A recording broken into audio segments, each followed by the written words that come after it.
What up, though, One Pride? This is the Roar of the Lions UK podcast, a podcast where One Pride goes worldwide. My name is Anthony Fitzpatrick. I'm joined this evening by Ryan McCluskey, which can only mean one thing. It is time for your weekly dose of college knowledge. Yes, it is the college football podcast, Weeks at the Knees. Ryan, we are 5 weeks into the college football season now. The first month and a little bit has gone.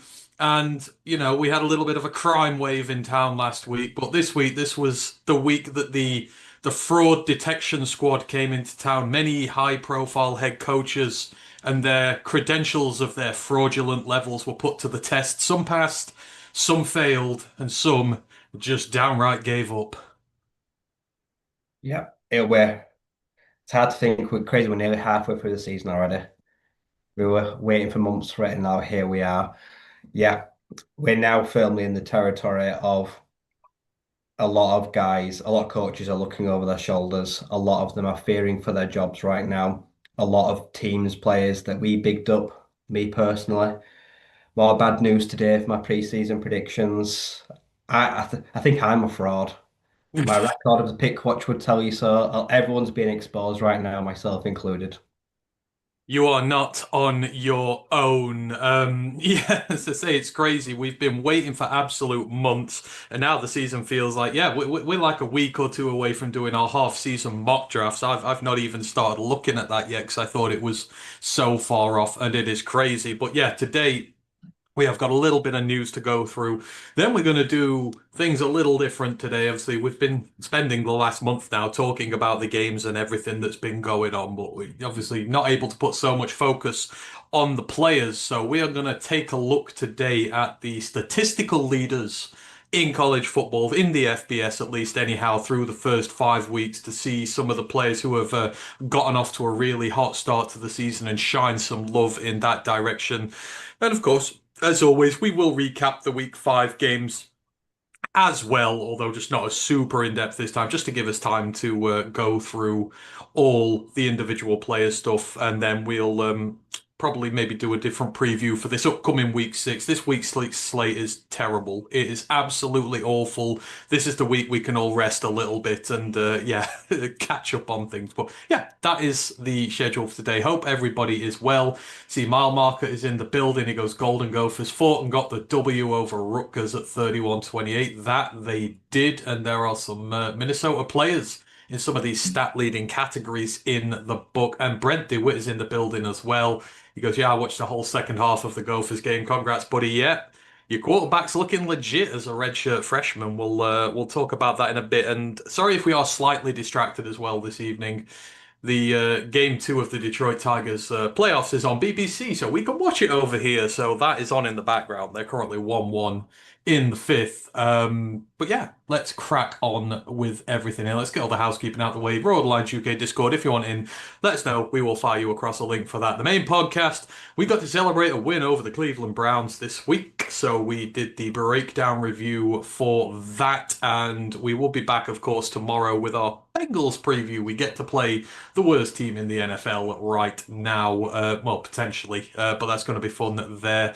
Don't forget to like and sub to everything. We are 10 subs away from 2,000 on YouTube. So come on, let's push us over that. If you know anybody, even if they don't follow this stuff, just get them to click on the channel and press that subscribe button. And let's get to 2,000. And then you will not hear from us until we get to 3. So that'll be a while, methinks. Don't forget we're part of Lions Nation Unite as well. So don't forget to help us with that. We're monetized on YouTube. We've got a tip jar, all that good sort of stuff. So if you want to help us that way, great. But we just love having you all in the building first and foremost. And we've got the feedback form, the merch store, all that good stuff. So yeah, that is all those bits. Right, we're just going to go through one bit of quick news because we have a ton of stuff to get through today and we want to try and fit it all into a reasonable time.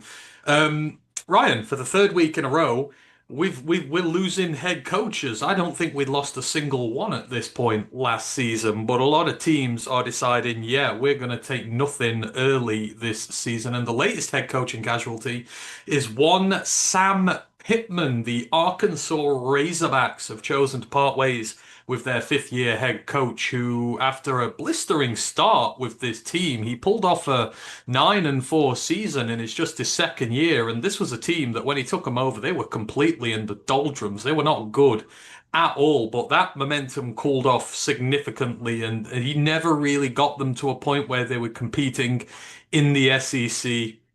And it's been a rough start this year after a couple of non-con wins. The last three games have seen a combined 129 points dropped on them by Ole Miss, Memphis, and Notre Dame. And that was enough for the Arkansas top brass. That is the proverbial straw that broke the camel's back. He leaves the program with a 32-34 record, but his SEC record stands at 14-29.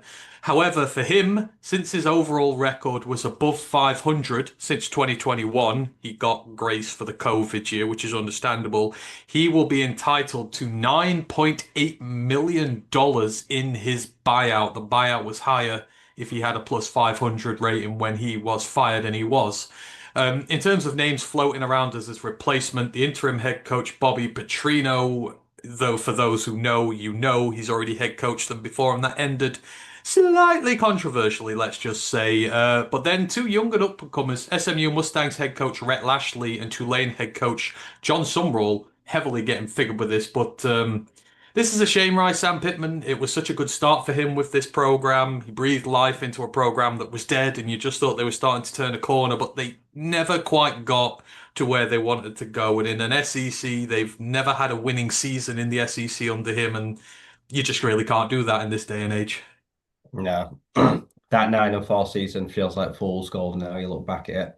Maybe they never really had turned a corner in conference play. Yeah, it's been mundane at best. They have been perennial whipping boys, and the likes of Vanderbilt have clearly passed them now in SEC play, which 4 or 5 years ago would have never happened. You would have never thought that's a thing, that the Commodores would be a potential household name now and genuine middle of the pack, top looking forward, whereas Arkansas have gone backwards in recent weeks. I mean, interesting to fire him when he could have well easily blown that chance to make $9 million. He could have lost all the remaining SEC games, which might have affected him being over 500. But it seems interesting with that clause to fire him now. I know the last 3 weeks have been dreadful, and the Memphis loss would be enough to fire any coach. But financially, I don't know. I would have, sounds harsh, but I would have given him the opportunity to screw himself Yeah, I if think I pulled that trigger.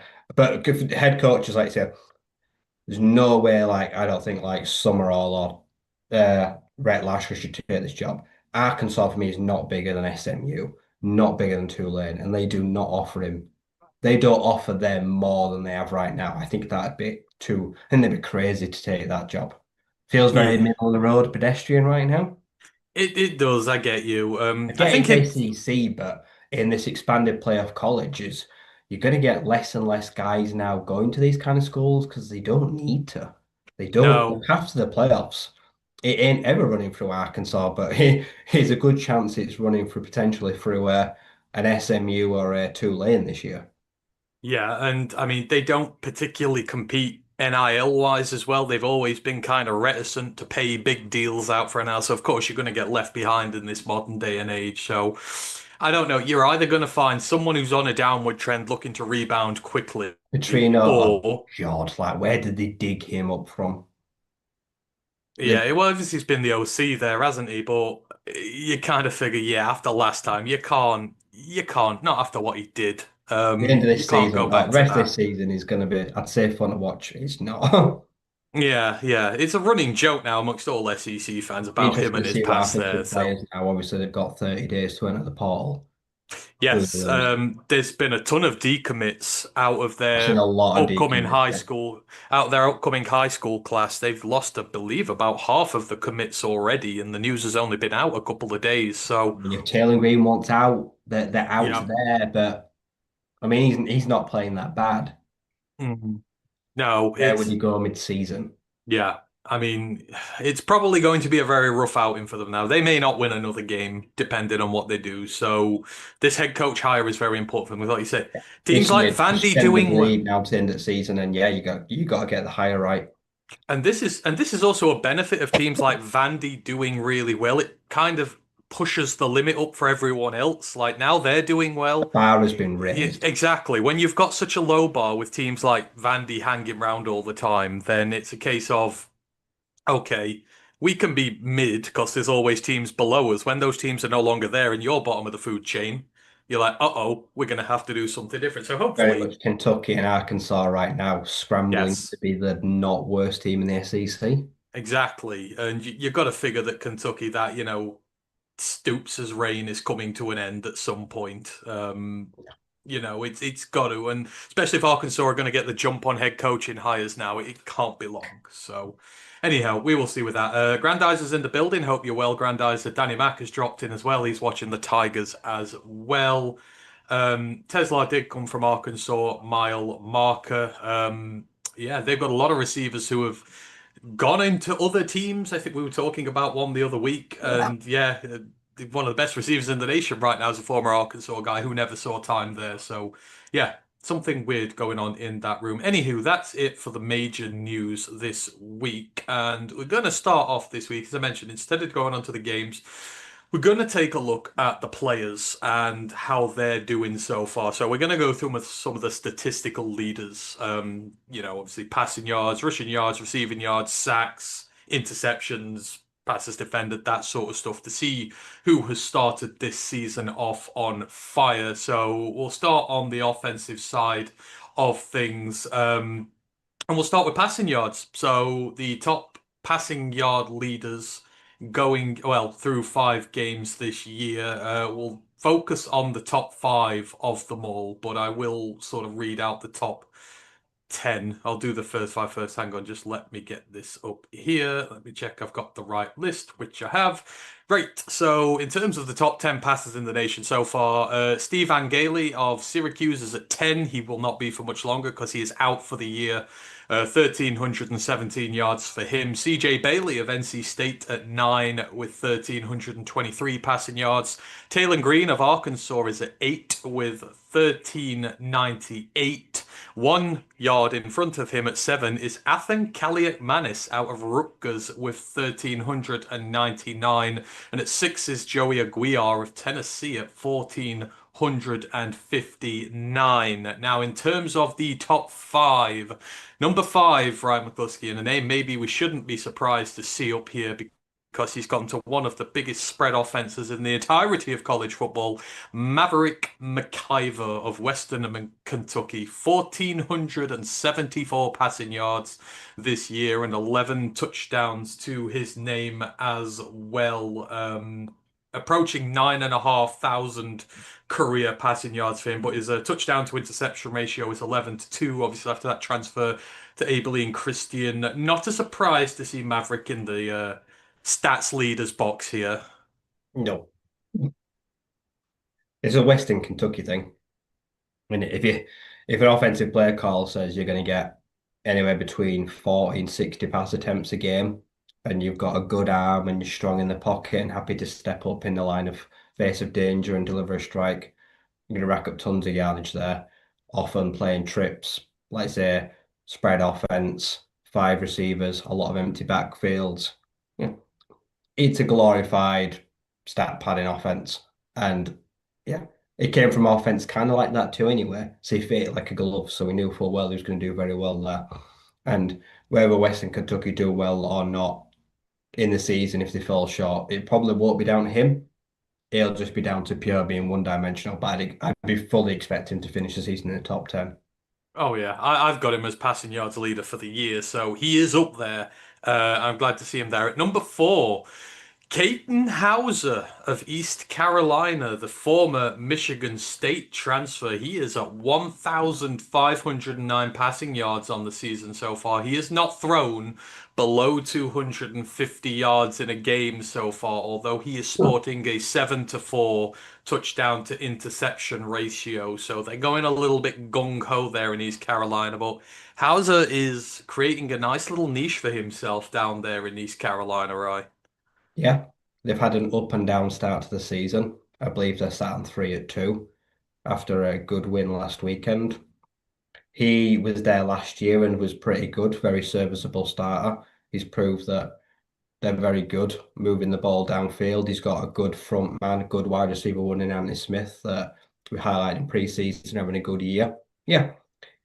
Yeah, just too many sloppy mistakes. Like I say, there's a few turnovers in there that were just from bad throws or bad decision making, things that can easily clean it up. But someone as well you expect as the season goes on, he's happy to air it out and they're happy to give him the keys to the offense and let him march downfield. So he's going to put big numbers. They'll probably have a middle of the road pedestrian year. It's kind of 6, 7 wins, probably of a bowl win. But I say he'll do his best to rack up some good numbers in his time there. He will do indeed. At number three, a favorite of yours, Darian Mensah at Duke, 1,573 passing yards for here, the former Tulane transfer this year. He's throwing with a completion rate of 69% right now with a 13-2 touchdown to interception ratio. He has thrown multiple touchdowns every game this season and more than 260 yards every game this season. Obviously, Duke had the bad loss to his former team in there, but they crushed our NC State and whatnot. Mensa, for such a young quarterback, he's absolutely killing it now at the power level as well. It's only a matter of time maybe before a bigger team comes knocking for him if he carries on this pace. Yeah. Like I said, there's a reason they spent, what's believed to be a crazy NIL number on him. Made himself a household name at Tulane, and then it's a big step up replacing Malik Murphy that had a fantastic year. Like I say, 3-2 is disappointing. I'm very disappointed they're 3-2. They should be at least 4-1 in my eyes, but 2-0 in ACC and have the huge win over the Wolfpack, which was that's their statement win of the year. Like I say, right now, and then go dunk on, like say, Syracuse. He's showing every bit why he's worth every penny. And as you say, young man, very talented. Even with, like, say, what is due there, how long before he finds a way to neglect out of that? And yeah, when they see it this end of the year, when the whispers start happening in his ear, we can offer you more than them. I don't know how loyal he would be to the cause in that sense. But yeah, he's proven himself, like I say, he can do it in the Power Four, and he can do it at a team that's still got an outside shot at an ACC championship game and a path to the playoffs.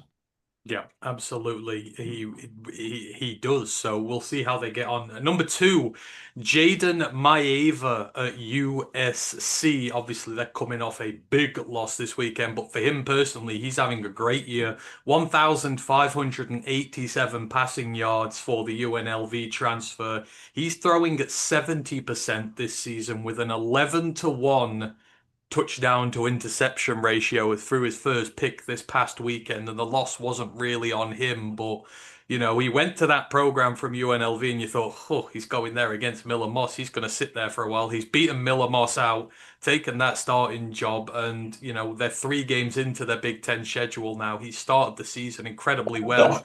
And he's accurate as hell, and it helps he's got one of the best receivers in the nation, but he himself is playing incredibly. Oh yeah, he's definitely a Heisman candidate.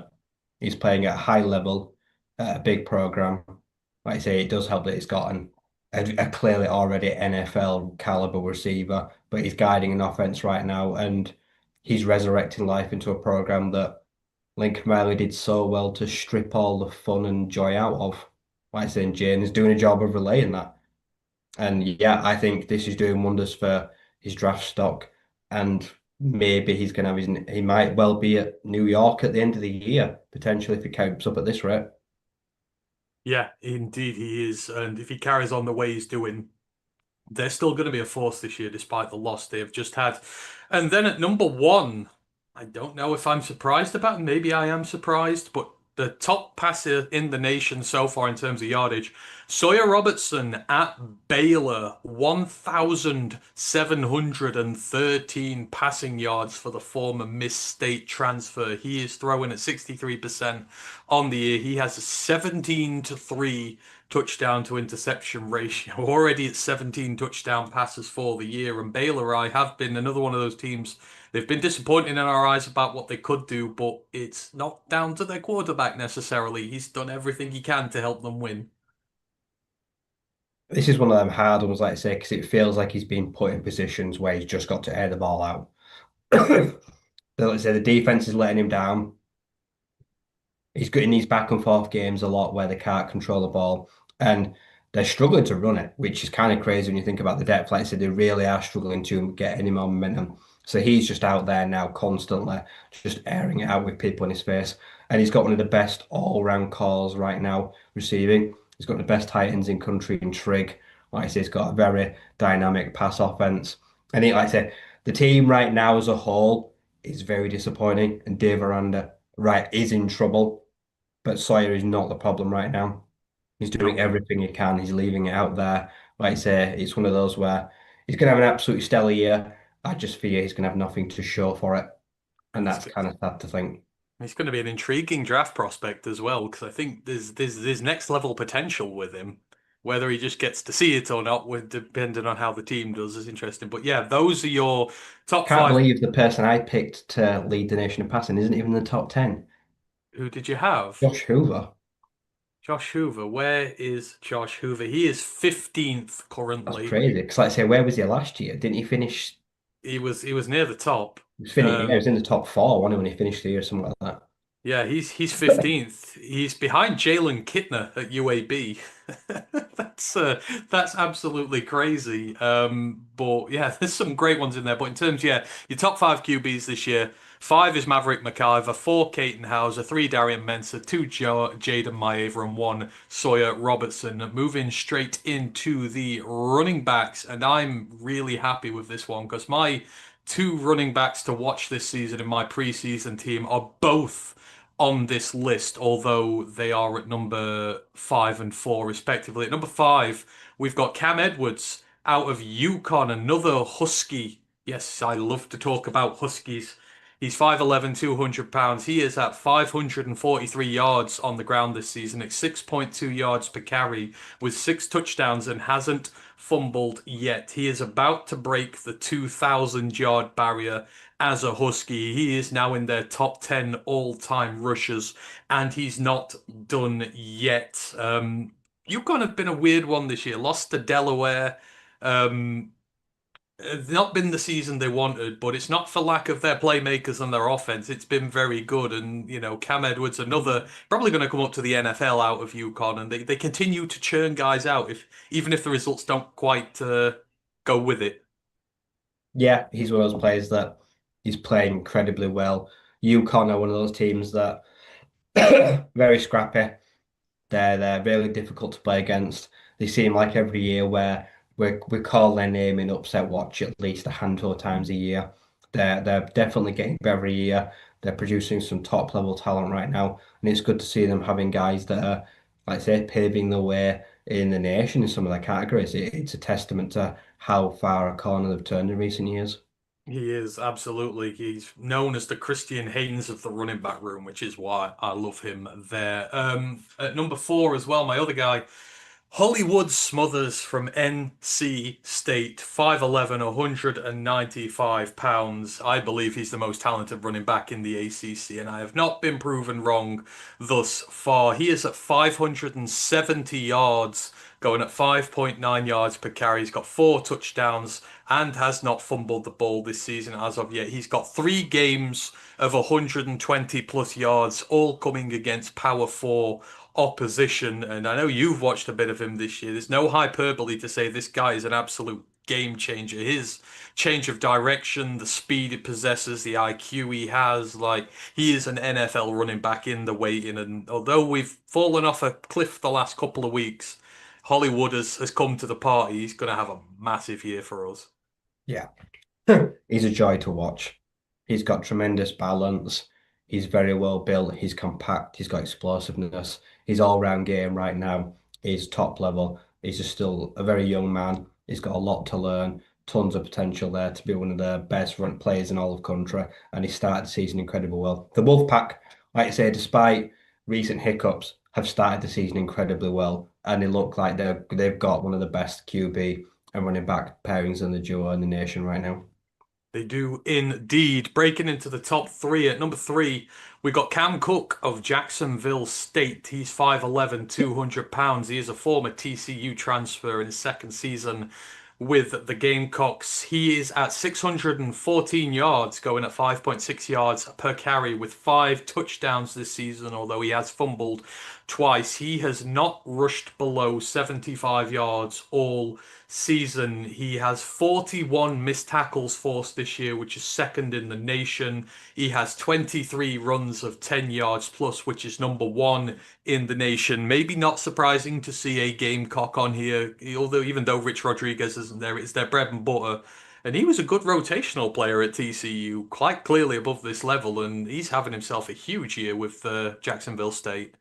Yeah, and we knew from last year under Rich Rodriguez how much Jacksonville State's bread and butter was running the football, running it effectively, spreading the workload, and dominating the time of possession, and also keeping the chain moving. Like I say, keep getting plugging. Like I say, it was a ground and pound offense, and it led them all the way to glory. So to see him have the most touches, I believe, yep, he's got the most carries in the country this year. That does not surprise me at all. That's their style, it's their fundamental, and he's a benefit of it right now. Good transfer, good move for him in an offense that will showcase his abilities.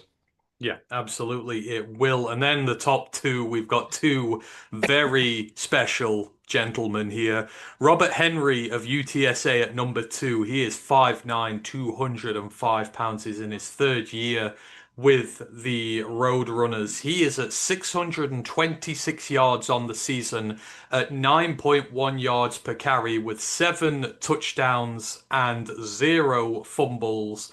And the best part is he's only played 4 games this year. The rest of these guys have played 5. His worst rushing yardage in a game so far is 144 yards. He had 180 yards versus Texas A&M, which is Power 4 opposition. I mean, this is a school that produces running backs of the highest level consistently without failure. It's incredible how they do it there in Texas San Antonio. And this guy looks like he could be one of the most special of the lot, right?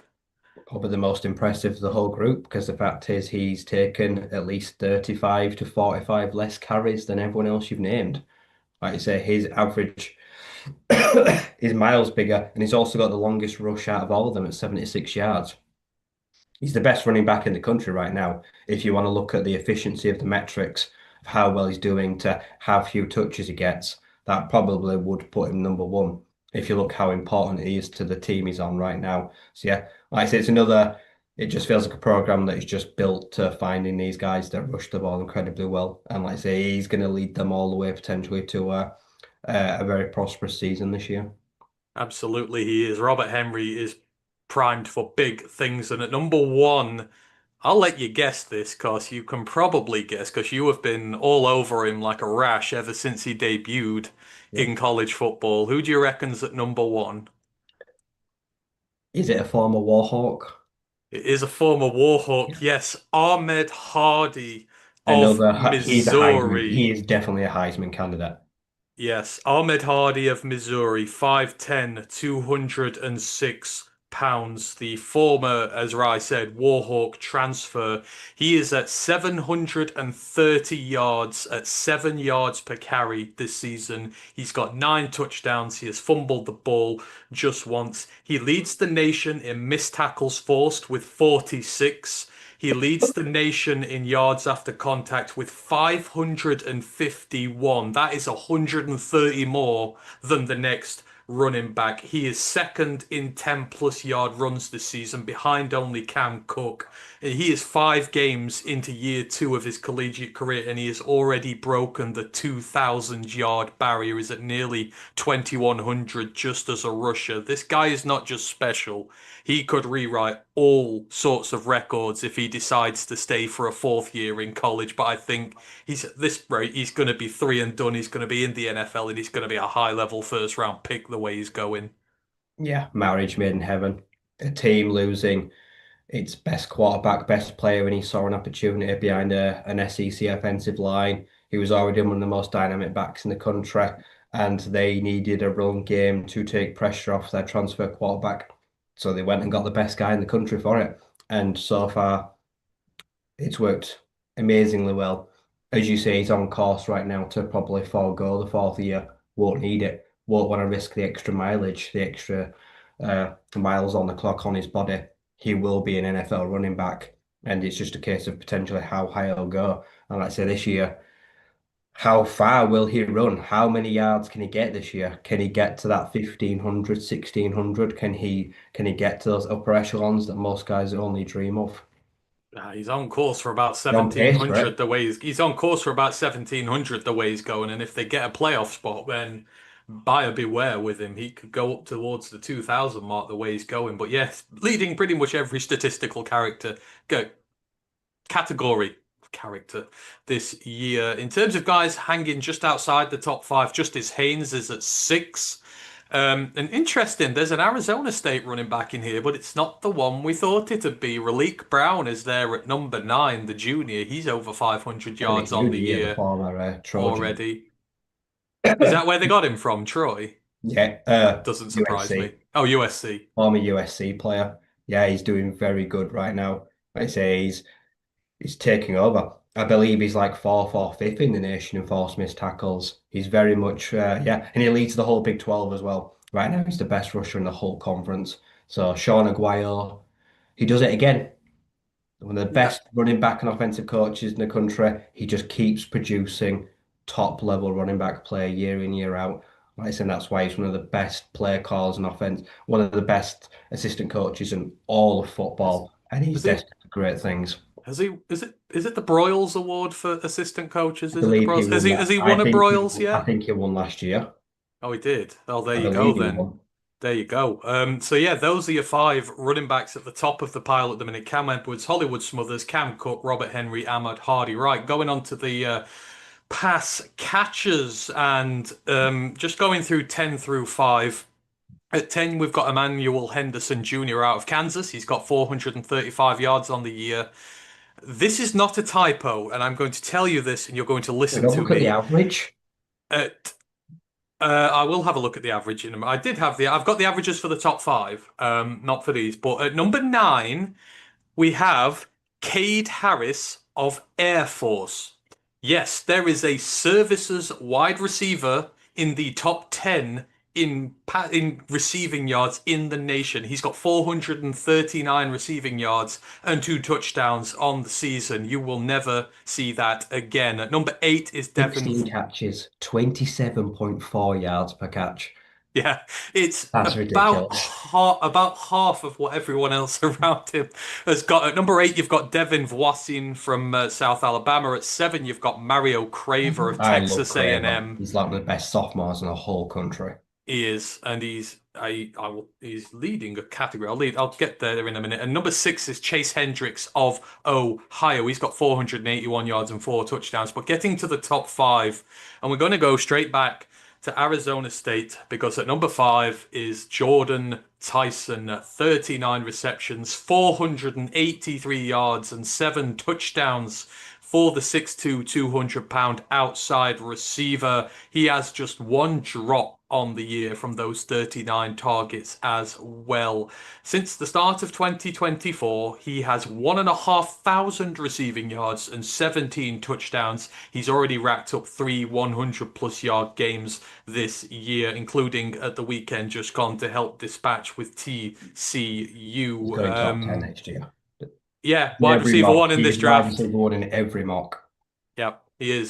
There's one guy catching him up, but I think yeah, he that injury has not impacted him at all, No, Ryan. shoulder surgery, like you say, and he doesn't even look bothered, despite like say a bad injury and like say missing the playoff campaign. He has started like hell, a bat out of hell.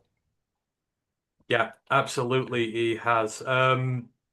Where were we at? So moving on to number four, I'm going back to UConn again, and this is a guy I love, Skylar Bell at UConn, 6 foot, 185 pound hybrid receiver for the Huskies. He's at 499 yards and 4 touchdowns. He has the second most yak in the nation with 310 yards. Only him and Mario Craver, who we've mentioned, have got more than 300. Mario Craver's the nation leader in yards after catch. Skylar Bell's also got the most catches in the nation at 42. And with Joe Fagnano slinging darts around up there, again, this UConn offense is dangerous. It can put up a lot of points on you because it's got main playmakers at running back and at receiver, right? Yep. Kind of crazy that he had 50 catches last year in every game of the season, including a bowl game. He's at 42 after 5 games. He has taken it to a whole nother level this year. He's going to absolutely blow all his numbers out of the water. It's going to make, I think it makes him pretty intriguing in the draft as well. He's Hmm. got hot just at the right time in his senior year, so he's very interesting name now to watch into the next class as a potential, like say, diamond in the rough in those late rounds.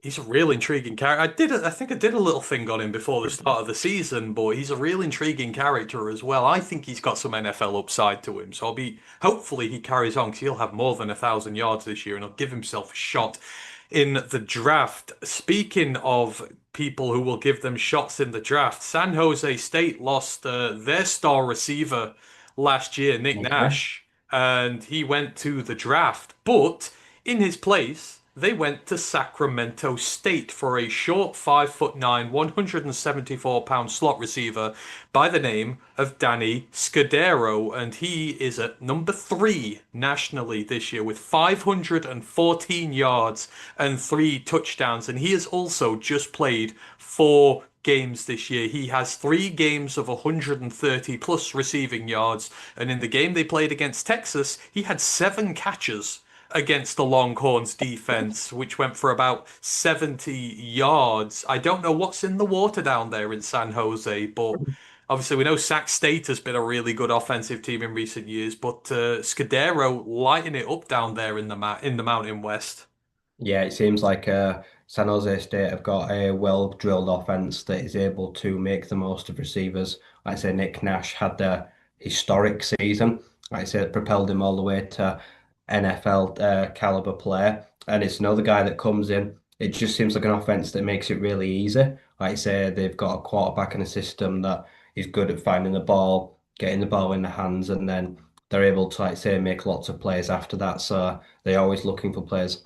Big loss for Sac State because they could really need a guy like that right now. Huge loss for them because they are struggling. But yeah, their loss is San Jose State's gain right now. Like I say, for a small guy as well that's shifty, he's having a really good year. So I think they're gonna have a lot of fun finding new players and a lot of trick plays for him this year to finally find ways to get ball in his hands. He is. Yeah, keep an eye out on Danny Scudero down at San Jose State. Number 2, we've got Chris Brazel the second out of Tennessee. The Vols, 6'5", 200-pound outside receiver. He's a former Tulane transfer. Had his big breakout game this year against Georgia. 177 yards and 3 tutties on that Bulldogs defense. He is at 531 yards and 7 touchdowns this season, and we know this Tennessee spread offense makes a good making of a good receiver. It has in previous years. You've seen a lot of them come up to the NFL, and Brazel,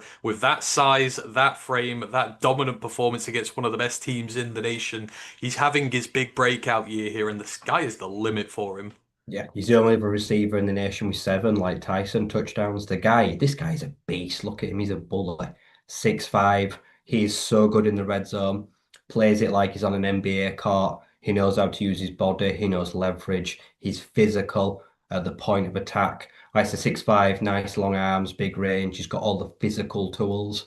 And this year he's kind of putting it all together right now at the best time. Someone that Yeah, he's got all the covets of a potential, like say, ex receiver at the NFL, which usually means he will get interest. He'll get a lot of workouts and that to see if he is more on this size. But yeah, right now he's starting the year really well. He's doing a lot of good work on a limited number of targets compared to a lot of guys as well, like say sharing the workload there. So it'll be interesting to see if he can start the season hot and carry it right through the SEC play.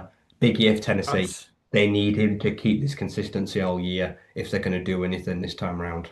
Absolutely, he is. And then at number one, I No mean, we've said surprises. we've said that Jordan Tyson is the number one receiver Another in this. first round lock, this guy. Yeah, we said Jordan Tyson is potentially the wide receiver one in this upcoming draft. There's a guy who is challenging him this year, and some of the most sensational receiver play you will see at all. Makai Lemon out of USC, 5'11", 195-pound slot receiver, but he sure as hell doesn't seem that small. He's at 589 yards this year with 5 touchdowns. He has the joint highest PFF grade amongst receivers in the nation, and he has the most missed tackles forced in the nation so far with 13 amongst all wide receivers. And that performance against Illinois this weekend, especially that fourth quarter grab, you would not think he was sub 6 foot and sub 200 pounds. He plays like he's just a beast all over the field. This kid is special, and this could be a monster year with my Ava throwing to him. Yeah, he's proved by far he's the best receiver in the country right now for me. He is, like say, making the big plays in the big time. He's leading the Trojans back to where they think they belong, back in the big time. He's proving that, say, he can play against the bigger corners, the more physical guys. He's happy in the slot. He's happy on the jet sweeps. He can line him up in the backfield. He could put him outside in many ways. And this guy's got one thing that all the guys we've talked about don't have. He's also a returner. Like say in the last 2 years alone, he's got like say 650 kickoff yards. The guy's an elite athlete also on special teams, which also just even heightens the NFL purpose for him. Like say someone will look at him and say, prize first round asset, but he is also a special teams player and he will make big plays this year. So yeah, this guy is just dangerous in every facet of the game right now. And yeah, he's gonna have a dominant year. He's the kind of guy that has Heisman written all over him, no matter what the Trojans do. If he's just going to go out there and be a Yeah. special teams and receiving threat all year. Absolutely, he is. So they're your top five receivers in order from five to one. Jordan Tyson of Arizona State, Skylar Bell of UConn, Danny Scudero of San Jose State, Chris Braswell II of Tennessee, and Makai Lemon of USC. Obviously, these are stat leading categories. Not saying these are the top five receivers in the nation in that order. It's just we're doing the stats, guys, just showing who is doing well so far. Right, we're going to move on to the defensive But side of the ball. Rutgers, 12 and 13. Yeah, Two guys in the top 15. they do. Yes. KJ Duff and Ian I Strong, and like Ian Strong. Ian Strong leads the his contested catch ratio is freaky. I think it's 12 of 13 or something this year so far. No one's even close to him when it comes to contested catch ratios. It's absolutely crazy. So, yeah, Rutgers having a really good year when it comes to their passing game. Right, as I say, we'll move it on to the defense now. It's hard to do linemen because you can only really grade linemen from their PFF grades, and I feel like that's unfair given how much I bitch about PFF all the time. So we're going to go on to the defensive side, and we're going to go with sacks. So the sack leaders so far this season. Now, this is done by sacks per game. It's the metric. It's the one you use. So some might have like a sack more than somebody else, but it's done on a per game basis to show who is the most consistent. And we're just going to do the top five here because the list, when you do it by sacks per game, a lot of guys stack up on top of one another. Got So seven at one position. yeah, Yeah. yeah. So we're gonna do the top five. At number five, we have Jadan Burnett out of Tulsa, the edge rusher from there. He is averaging sacks per game currently. He's at 5.5 on the season. He is the LA Tech transfer with a sack in every game so far this season, and he is at 15 pressures as well. We're not going to talk about Tulsa very much, but they have had a few good defenders come out of those ranks recently. And again, another transfer doing well in the system and a stacked American. He's going to have plenty of good opposition to test himself against, but good start to the year for Jaydan Burnett. Great start for the transfer, yeah. Proving that he's got the motor and the consistency to show up every week, not just have one, two, three sack outing and then go missing for a couple of weeks like a lot of players do. Just chipping away, trying to get that one sack every week, a couple of pressures, always keeping people's forefront of their mind. That'll go a long way when it comes to evaluating him long term as a player, how he can do over a whole season and not just have a few splash games where he kind of pads his numbers. Consistent player right now, and he's doing very well. And as you say, it's a conference now. Like I say, it's sent a lot of players in recent years to the draft just for this very position, being able to get to the quarterback and being consistent at it. It has indeed. At number 4, mile marker, pin your ears up. This is your guy here, and another one of my preseason to watch guys. Anthony Smith out of Minnesota. He ranks at 4. He is at 1.12 sacks per game this year. He has 3 solo sacks. He has 3 assisted sacks for 4.5 total with 16 pressures, and a couple of those came against Rutgers at the weekend. We talk about Minnesota's streak of first and second round picks. It's at 6 years so far. It's maybe going to go into a 7th. Anthony Smith is the prize candidate to make that lineage continue, and he has started this season like a first round pick, and if he carries on playing like this, Rye, will be a first round pick next year. Yeah, having a massive year this year. Like I say, somewhat of a had a good season last season, but this season, like I said, the way he started, he's going to smash all the numbers. He's on course to obliterate them all. Like I say, he's taken the lead as a junior now on that Golden Gophers line. We know what their defense has been about for years. It's been sending their best players to the league, and they've produced a lot of them. And this is a guy right now that is an extension of PJ Fleck and the DC on the field, showing that in big time games, he shows up at big time moments. He's just a drive killer. He snuffs out players. Like I say, he's doing a very good job of getting to the quarterback where he can and helping them. It's hopefully going to be a big year for the GGs. I'm hoping they're going to get better down the year and they're going to finally start to show that they can at least carry on, get later and later into the season, still in contention in the Big Ten.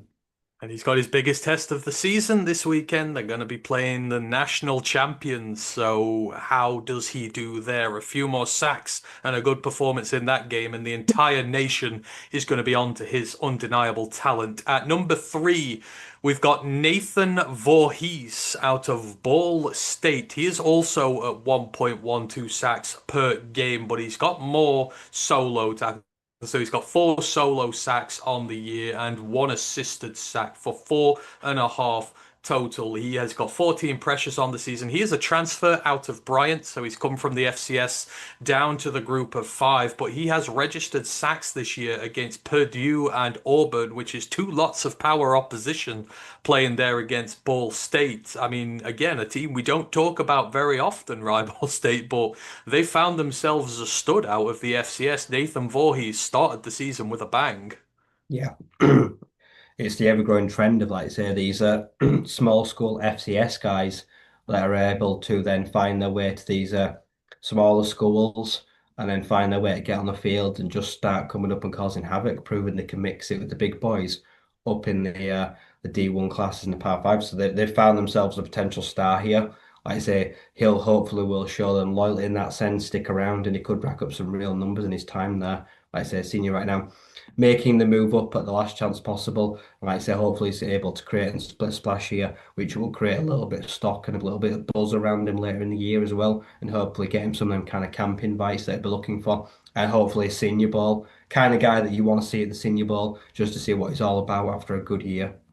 Yeah, Mac edge prospects get to the NFL. That there's something in the Mac water, which means their edge rushers have a better chance than a lot to get into there. So keep an eye out for Nathan Voorhees down at Ball State. At number 2, We've got Caden Curry at Ohio State. He is at 1.25 sacks per game this year. He has five solo sacks. He has doubled his last 3 year production at the Ohio State University, and he is an elite run defender as well. He's one of these guys who's been kind of sat in rotation behind that fearsome defensive line they've had the last 2 years, all the draft prospects who have gone. It is his time to shine now, and he's taking it on the chin, Caden Curry. He looks a star on this remade Ohio State defense.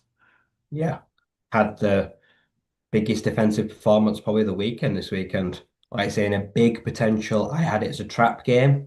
I mean, I actually called it wrong. Like you say, and he proved me wrong. Like I say, it was almost giving it down, but he showed up in a big way. He was absolutely dominant against one of the good offensive lines, one of the best QBs in the country. He was hunting and he wanted to go out there and make a name for himself on a big national stage. And he did a great job this weekend. As you say, senior now, fourth year, he's always been kind of in and out of the lineup, rotational piece, kind of biding his time. A lot probably looked at him and thought, why didn't you enter the portal?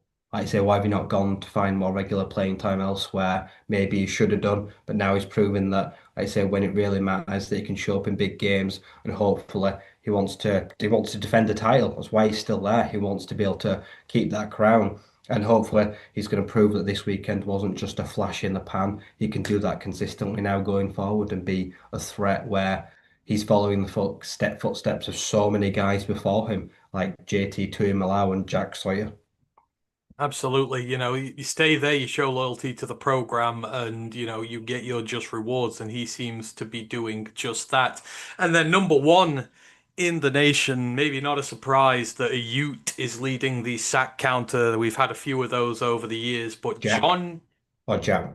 John Henry Daly of Utah, 1.3 sacks per game this year. He has six solo sacks, one assisted sack for 6.5 total. A rarity. He crossed holy war lines. He started his career at BYU, went to Utah last year, sort of worked his way in. He has had a monster start to his first starting year. Like I said, he's got them 6.5 total sacks. He's got like 8.5 tackles for loss. He's got two forced fumbles. He's been a stud against the run. I mean, the Utah lineage on defense, right, just continues to grow and grow and grow. He is from that part of the world, and you fear what's going to happen to the rest of the Big 12 down the line. It's just again the latest in these elite prospects coming from the Utah defense. Yeah, they're known for having ferocious defensive lines and creating those monsters on the outside. And technically, I think he's had a red shirt, so I think he's a red shirt sophomore. Yes, he This is. guy's got a lot of eligibility. This guy's going to be around in Utah for a long time. Like I say, he's from LP in Utah, hometown kid, wears the Utes badge with pride. Like you say, he crossed it. He crossed a line you don't cross just to get here. He's made a lot of enemies to get where he is right now, and he's having a stellar year this year. He's showing that in maybe a couple of draft cycles, he very well could be a name to watch. Like I say, right now he's having a monstrous year on that line. Big test this weekend, like I say, for him, but also like I say, he's part of a huge game this weekend. This will be the one of the big stellar outcomes. Like I said, the big first matchup might have been in this year, and he wants to be the deciding factor, I imagine. Yeah, I have no I mean, I doubt hope that he not, does. but yeah, he's the kind of player that he worries me. Yeah, absolutely.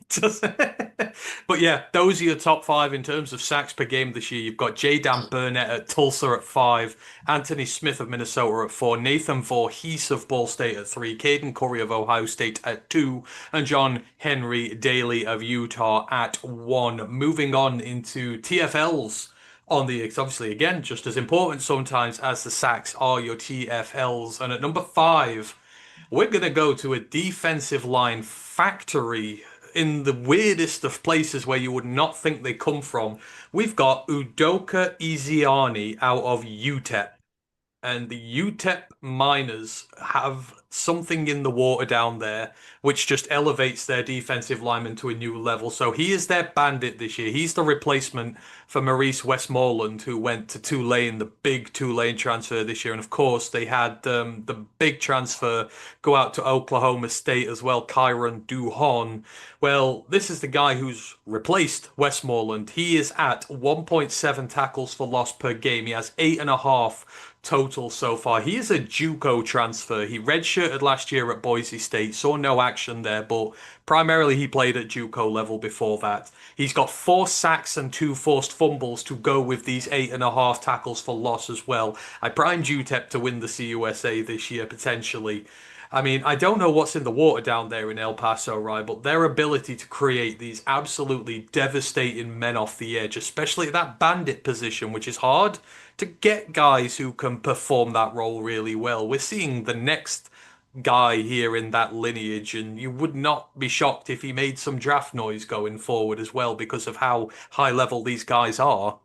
Yeah, I think it says a lot about the coaching system where they create these kind of niche roles and packages that they can find these players to put them in, which creates opportunities for them to, one, come out of their own position and then get in the backfield and cause plays, but also be able to move them around and give offensive minds question marks about exactly what they're going to do. And not everyone's able to do it.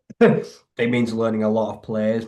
It means being able to diagnose when you should and shouldn't blitz, when you shouldn't leave your position, like say try and make the splash play without getting caught out. So there's a lot of moving pieces and a lot going on. But like I said, this team, this player, like I say, it's a high IQ position because you kind of got free reign, but I also don't mean you can just leave your responsibilities. But they do a great job of it, and they do get the rewards with lots of negative plays, which usually tackles for loss usually are much bigger than sacks. I'd say a lot of them lead to a lot more punts and a lot more turnovers because a lot of, like I say, good chance of a lot of fumbles coming from tackles for loss in the backfield.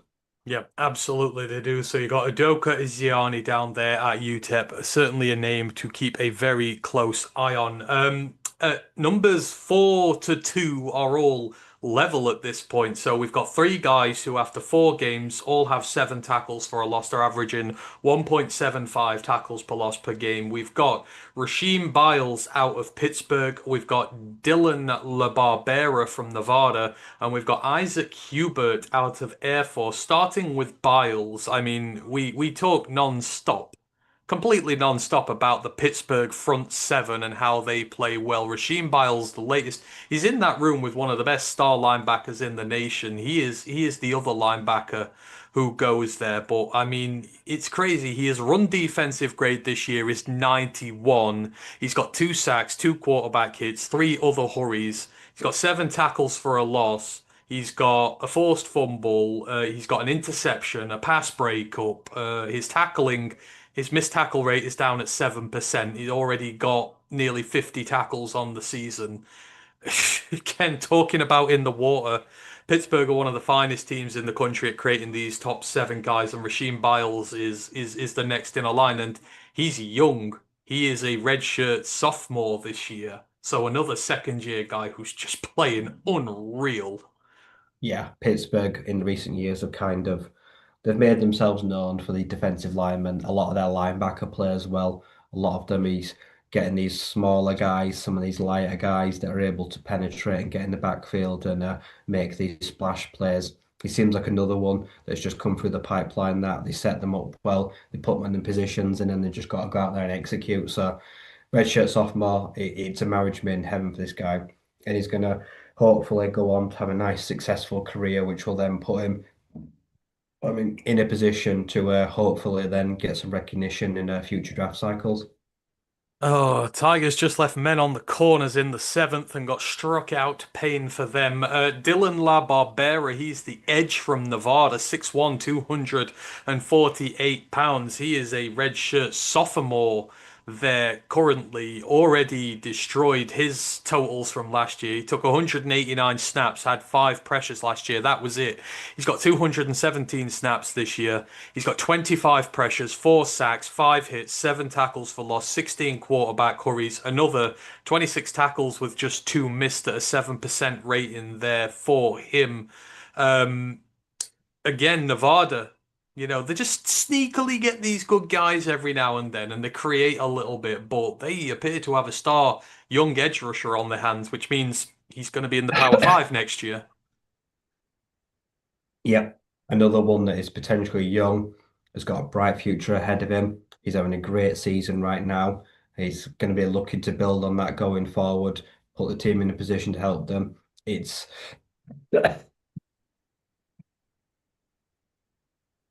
Yeah, like I say, it's a great list. Like I say, all these guys are doing incredibly well right now, and they're all finding ways to make big plays that are hopefully going to lead their teams to a lot of successful drives, and hopefully the ones that kill games off later down the line as well. Yep, absolutely. And then you've got Isaac Hubert at Air Force. It's his first year playing there, freshman. Three sacks, three quarterback hits, nine hurries, again, seven tackles for loss, seven tackles on the year for him. But we always know these Air Force guys, they're very tough, these defensive linemen. And again, Air Force have not been short of bad players in recent years, but another one on the list for them, right? Yeah, Air Force prides itself on its defense. One, discipline. Two, ability to tackle. If you can't do either of those things, you will not make a starting core of an Air Force defense.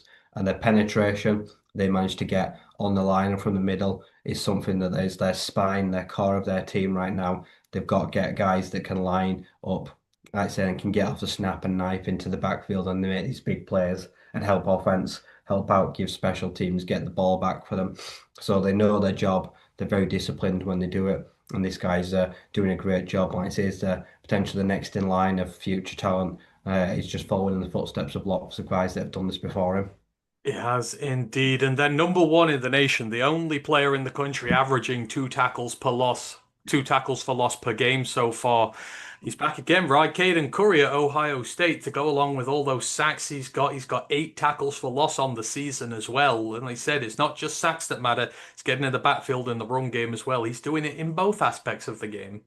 Yeah, he's doing the sack stuff, which is the fancy stuff, which is the stuff that gets the highlight reels and everyone goes wild for. But the tackles for loss, shedding the blocks, getting into the backfield, wrapping them up, like I say, snuffing out the screen games, the tunnel, stuff like that, where you're able to show that you're not just able to go forward, but you can also recognize guys in space, which means you can get from out your stance and haul ass really quickly to cover the sidelines and the flanks, which are dangerous. He's showing right now that he's pretty adept in all facets of the game right now. So, yeah, potential guy like say that's going to be in those like the Nagurski Awards, the big defensive lineman awards, the best players in the nation awards on defensive side of the ball. It looks like he's going to potentially build quite a strong case for himself.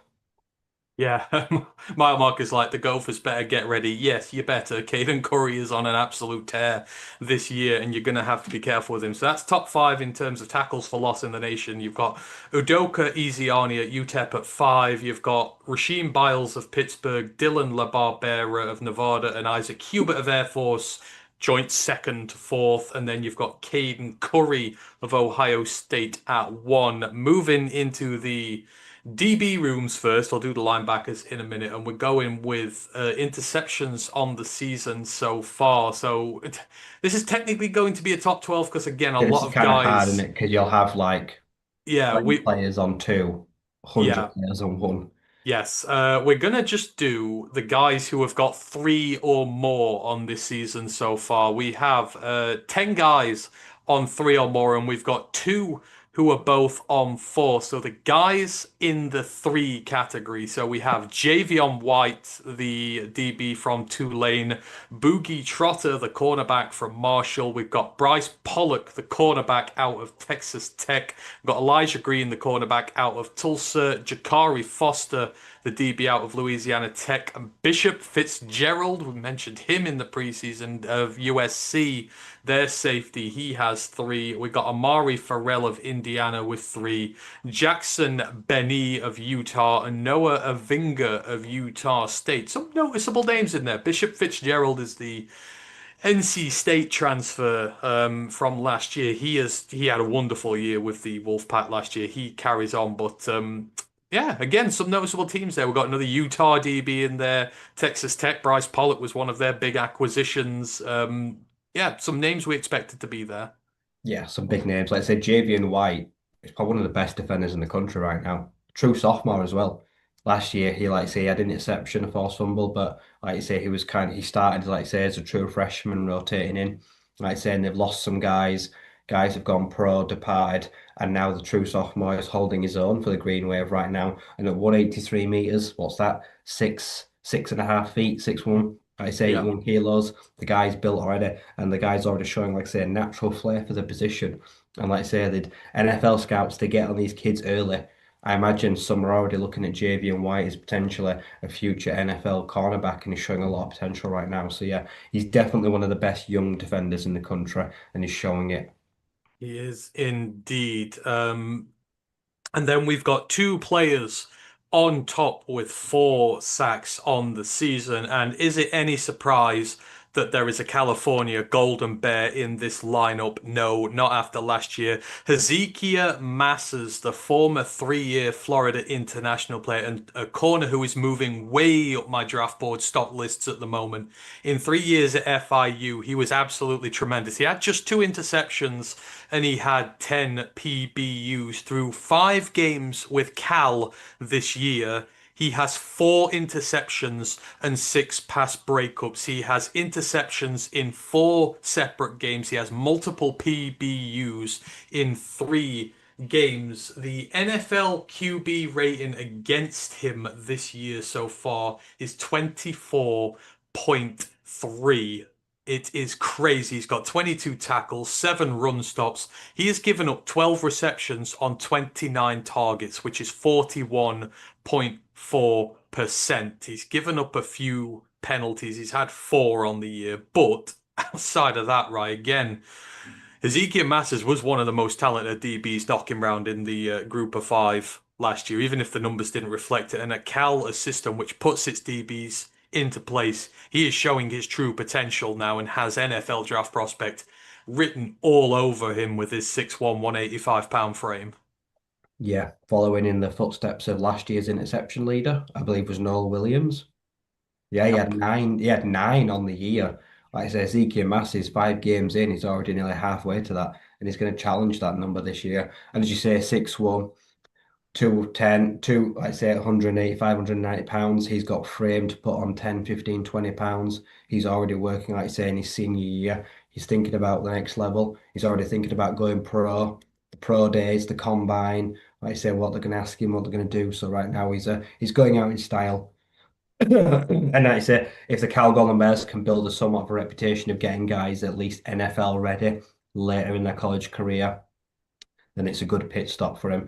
And it probably will attract more guys in future. The more guys you see that come here for short stints and then move on pretty well, they're definitely getting some things right. And like I say, it's been an interesting season for them. Huge turnover of players, like I say, in recent years, but started the year incredibly well. Got a big game this weekend, like I say, against one of the best QBs in the country this year. This could be the week where he makes a real name for himself because he's gone up against one of those guys that we spoke about that was a top 5 passer in the nation. Yeah. So that is going to be one of the duels to watch this weekend. It's absolutely going to be. He's going up against Darian Mensah at his, excuse me, Duke team. And then the other corner who has 4 interceptions and leads the country in interceptions this year, Amaris Brown, the 6th-year corner at UNLV. He's had a career and a half, 2 years at Kansas State to start with, 3 with USF. He had 2 years as a starter. His 3rd year he got hurt. So he's come for one shot at UNLV, and what a season he's had. He's had the 4 interceptions and 4 pass breakups, but he's a rusher, unlike Masters. He's got a sack, a QB hit, some pressures, 14 tackles, 5 run stops. He's given up 16 of 29 in terms of receptions. And his NFL QB rating against him is just 44, just 2 penalties as well. So he's not giving up much, but the seasoned vet who has been around, had his start through injury. He's having one last year to see if he can recover his stock. And again, 5'10", 190 is a bit undersized, but he's giving it everything he's got. Yep, 2 pick sixes as well. 117 yards he's got on his Mm, 4 interceptions with 2 house. So 50% of his interceptions have come for house calls. Like I said, UNLV, they broke the bank this year, didn't they? Like I yeah. said, and I think a lot of people assumed if anyone was going to break out, it was going to be Denver Harris, the former 5-star corner, who's had a quiet year, but this guy's come in, as you say, injuries, one of the elder statesmen, like I say, on the last stop before potentially trying to make their way back to potentially finding some form of pro football. Having a huge year right now. And after a shaky start to the season, the Rebels are quickly finding form. And it's not a team that you really want to give her too much momentum. Like I say, because if they get hot, like I say, and they start, like I say, trampling over guys, you will quickly find them potential running away with that G5 playoff spot. And Amaris Brown is going to be a huge guy that's going to help him get there right now. Absolutely, he is. So those are your interception leaders on the year. In terms of the PBUs, two guys have in there. So Amaris Brown is at three with seven on the year. Sorry, he's got three on the year.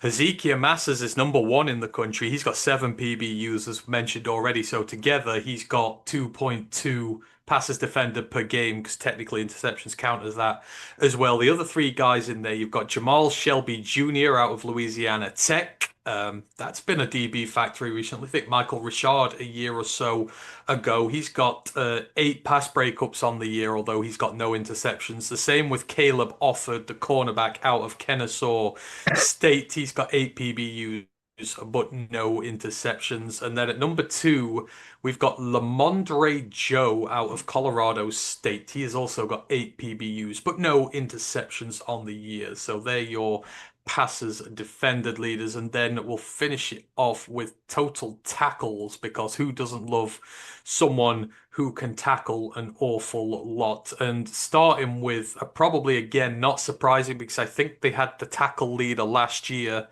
Although we got a tie, so we've got Red Murdoch out of Buffalo at number five. He has 53 total tackles on the year already, averaging 10.6 per game, as is freshman linebacker Chris Jones at Southern Miss. So obviously Charles Huff has gone down there to restart his career after the Marshall ending, and he's got a freshman making moves in there. But Red Murdoch, we've talked about him before in this Buffalo line. The Buffalo linebackers just, they tackle in their sleep. They never stop. They keep going.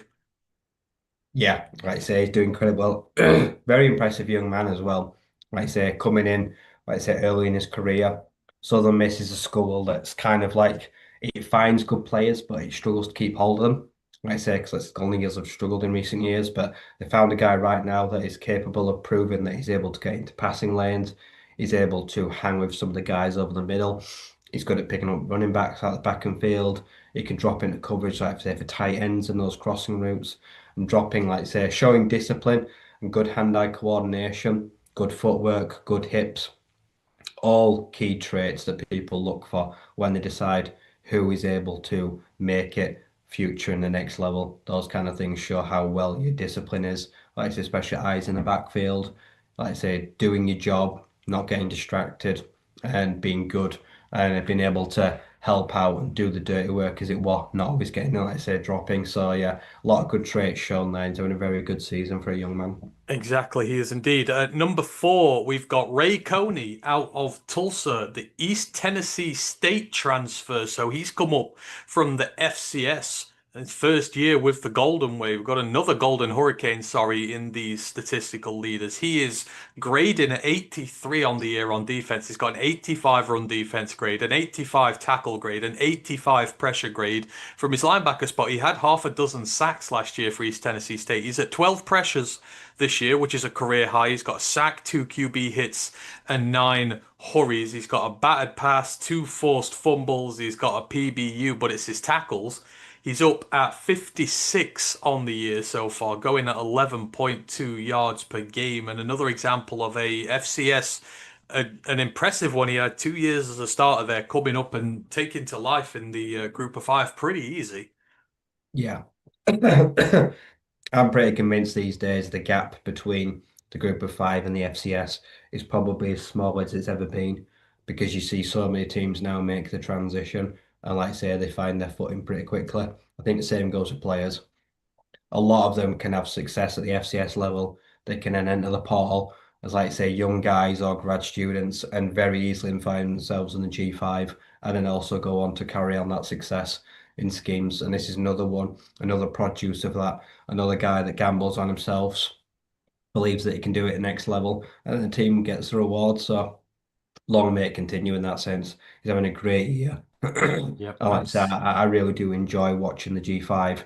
They are the best at poaching, the best FCS talent. I think the Power Four could learn a lot from them about taking swings on guys like these. They could do indeed. At number three, we've got John Vaughns. He's a sixth-year linebacker out of UCLA. He is at 11.8 tackles per game for him so far in his sixth year. Not had a particularly distinguished career. Only played 1,307 snaps in his 6 years at UCLA. So rotational guy who is coming and is doing a bit for them this year, but he's not grading particularly well. At number two, we've got Quinton Erweiler. So we're going to the Mac this time. When I can find him, where were we? Quinton. He is at for NIU 12 and a half tackles for loss per game. He's a senior in that room. But the Huskies, right, again, the Huskies, it's been a little bit of a while since they had any guys really sort of break out there. But Quinton Erweiler, number two in the nation for them this year. Says a lot about the Mac, doesn't it? Because who was the Buffalo linebacker last year that led the league in tackles? Is it Sean Dorcal? Sean Sean Dorcal. Dolak. Yeah, like you say, the Mac produces good linebacker player. There's some great players, like I say, that come out there every year defensively. Like I say, NIU, it's been a while now since they've been, like I say, up there in the upper echelons of Mac play and being a potential household name. So for them, it's good to see a guy that's proving himself as an every down kind of player, and he's proving to have a very productive year for the Huskies. He's that general. He can be the guy that stays on every down. Like I say, he's versatile, but like I say, right now he's doing the dirty trench work the best and He helping is. stack the middle of the field for them. He is indeed. He's another fifth year player who's not really played much. So some of these senior guys coming in this year and really doing the business for their teams. But at number one, it is a sophomore who leads the nation in 13 tackles per game. That is a lot on itself. 52 through just four. Owen Long out of Colorado State, 6'2", 230-pound linebacker. And he already, as I say on the sheet, he's only in his sophomore year. He's already broken his freshman mark that he had last year. Four pressures for him, couple of QB hits and hurries. But as I say, 11% missed tackle rate, not bad for his first year as a starter. 20 run stops, PBU as well. And this guy's got another 3 years to go in college yet. And the Rams produce NFL caliber guys, right? So Owen Long, leading tackler in the nation, 13 per game. That is a workload to take on. Yeah, that takes its toll on the body over a season. That really does. Those are the kind of guys that just strap up. They've got everything. They've got every kind of bandage, brace on. Like I say, the kind of guys that often wear a neck roll. They just go out and they leave it all out there, even when their body's in bits, because they know it's got a job to do. And they're ones that are always reliable and dependent. And yeah, usually the ones like I say that are the toughest. They can play through the pain, play through the injuries. They just get up and, like I say, they shake it off like nothing's happened and just wait for the next play call. It just becomes pretty natural to them. They do indeed. And that is that. So gone through most of the the bigger categories there. So hopefully now there's a few more names for you on the radar that you may not have had before. Some of these guys have started off the season with an absolute bang. And of course, when we're through a lot more of the season, we'll come back and we'll have a look, see who these guys are getting on, see who is rising up the ranks as the season goes on. But yeah, I wanted to put a light on the players for a change and talk sometimes individually about the players. So hopefully you'll have enjoyed that. Right. Let's get on with this because we've got to go through week five slates and we've been going for a while, so I don't want to leave that there. But this was a huge weekend, week five of the college football season. And as we mentioned, a lot of coaches who were going into fraud watch this week, guys who have historically not done very well when the big games come to call, and they kind of need to change the narrative about them. And there were four in particular we were looking at: Lane Kiffin, James Franklin, Kalen DeBoar, and Lincoln Riley. But as you guys all know, you have to get in the title of the show to be spoken about first. And I was quite proud of this one this week. It's called Weeks at the Knees. A guy is weak at the knees when something becomes his vulnerability. And we're going to go to Old Miss. And we spoke about this last week, right? We did this in the pick watch. It was a pick watch game.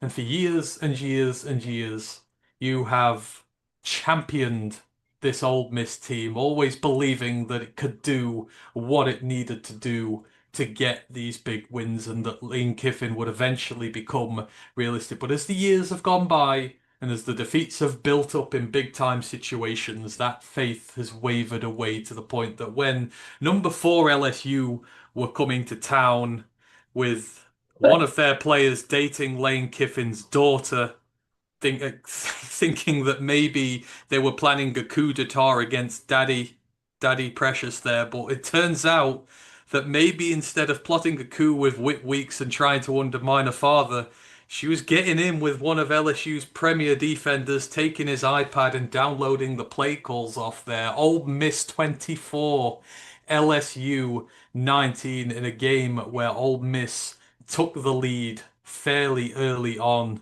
and they didn't look like they were going to give that lead back. LSU started with an opening drive touchdown of the game. It was Garrett Nussmeier found a pass to Nick Anderson from 7 yards out for a touchdown. But the next three scores before the half went to Ole Miss. A 25-yard field goal from Lucas Carnero. Kewan Lacey had a 15-yard touchdown run. Caden Lee had a 2-yard touchdown pass from Trinidad Chambliss. Now, LSU did threaten to get back into this. They dominated the third quarter. There were turnovers aplenty, and you thought, here come the real Ole Miss. There was just a couple of field goals for LSU from 39 and 48, but come the start of the fourth quarter, they re-established their lead. Logan Diggs had a rushing touchdown to put them 24-13 up. LSU tried. Harlan Berry had a rushing touchdown in reply to make it 24-19, but they were not able to turn the tide. And Ole Miss, in credit to them, were able to run the last 5 minutes of this game out. They went 11 plays, 56 yards, and killed this one. And the fraud police were watching Rye, but for once, Lane Kiffin and his Ole Miss Rebels delivered when the lights were brightest after some shaky performances this year. Maybe, just maybe, there's hope for him just yet. Uh, no, I'm not buying it. Like I said, they did it the hard way. Bearing in mind, they had double the amount of penalties and an extra turnover. So they made life really hard for themselves on the day. Don't get me wrong, they dominated all categories. Yards per play, first downs, third downs, total plays, less punts, total yardage, time possession. Had everything. But it was just such hard work to just end up winning by five. Like I say, it was a very physical game. Like I say, you could tell that both sides were very fired up before this one. They knew how big it was going into big play. But yeah, in the end, ultimately, the game rested in the arms of, like I say, who's becoming a Heisman darling in Mr. Trinidad Chambliss. Had one of his best games of the season, put up great numbers, did a good job of moving the chains, had a fantastic day rushing the ball as well. Very consistent whenever he decided to take off and run, and had a very good job. Like I say, and once, like I say, they took the lead and kind of took over, LSU didn't look like a team ever built like playing from behind. And with every week that goes by, I don't know. I like Nussmeier less and less. Him and Klubnik, they feel like they're joint at the hip right now, purely because it feels like their draft stock is crumbling. It feels like it's falling apart in front of our very eyes. And hopefully this week, because Matt's running this stream, I can show you this on screen share, but you can see some of the stats up from this game now in terms of the team stats. And offensively, it was not a pretty game for either side. LSU going at 4.8 yards per play in this one, which is 24th percentile. Ole Miss not going much better at 6 per game. The yards per drop back was much better for Ole Miss. They had the better passer on the day, but explosive play rates were down. Third down success rate was poor. The red zone success rate was good for LSU when they were able to get there. It was a game for defenses primarily. In terms of the havoc rate, it was 18% for LSU, 14% for Ole Miss as these guys really went to town on there. But we look at the offensive output, 269 yards of offense for LSU. 197 in the air, just 65 on the ground. Caden Durham went missing, and obviously there was an injury to Aaron Anderson during the game, the star slot receiver, which didn't help. But Ole Miss on the other side, 506 yards, 314 in the air, 116 on the ground, and we bring it down to stat sheets here, and yeah.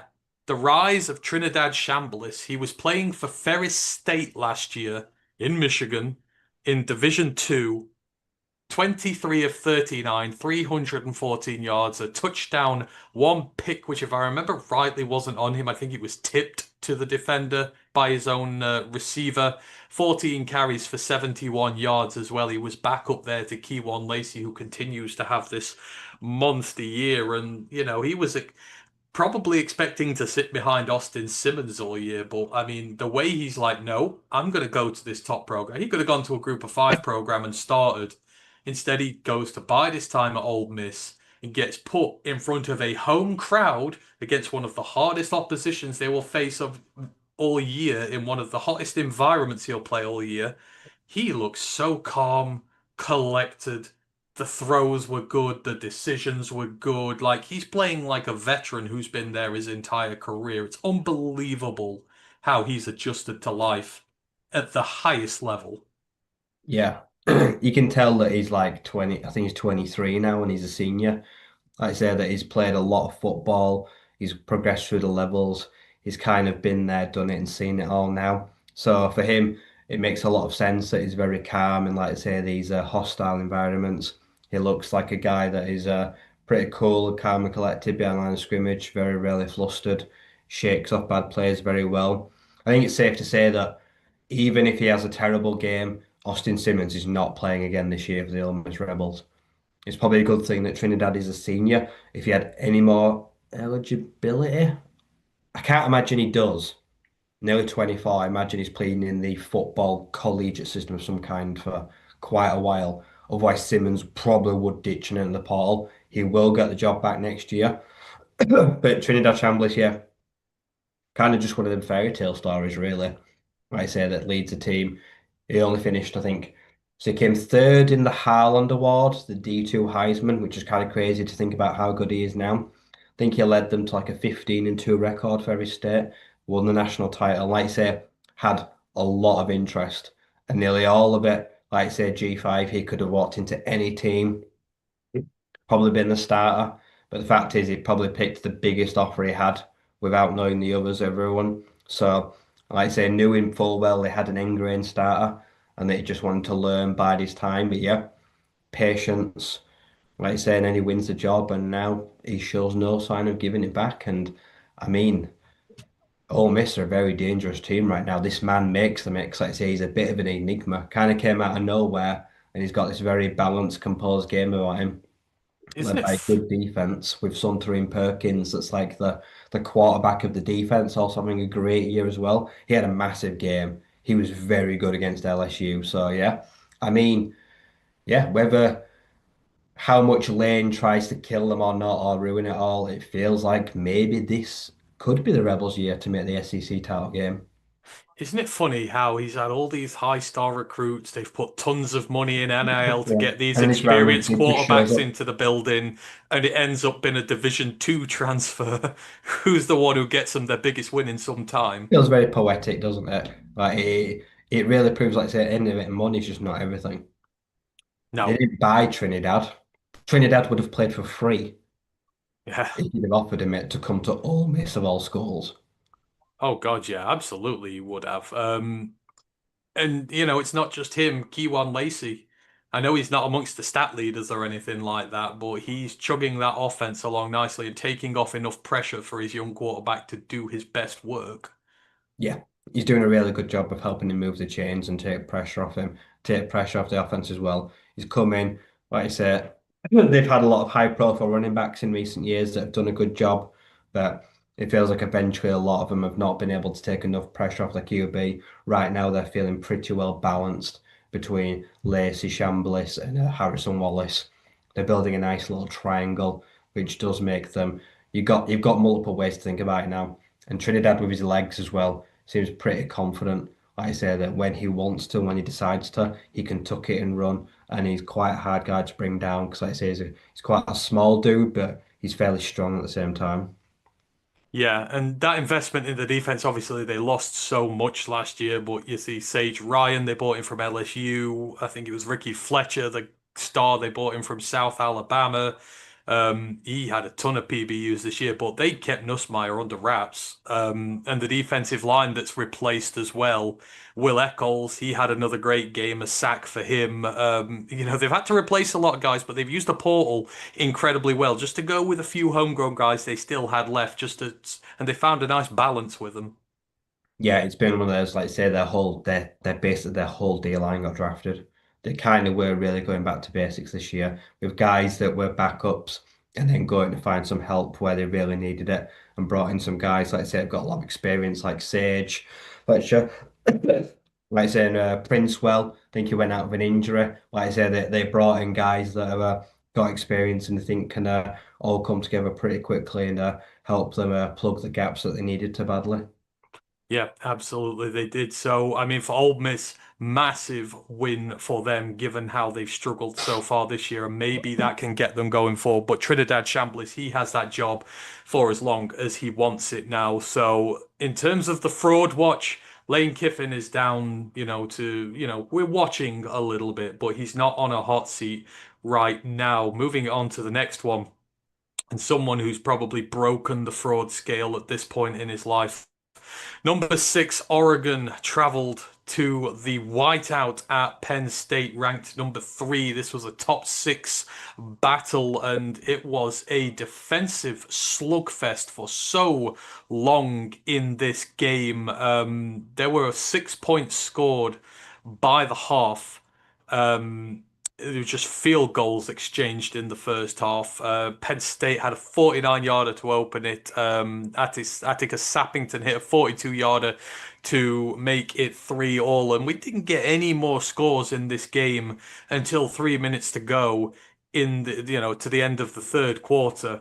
And then this game just absolutely broke open in the biggest of ways. So two touchdowns in quick succession from Oregon. First, Dante Moore found a pass to Dier Hill Jr. from 8 yards out to put the Ducks 10-3 up. And then Jordan Davison had a touchdown run. It was a 4th and 1 at the Penn State 8, and they just opened up like the Red Sea to let him through.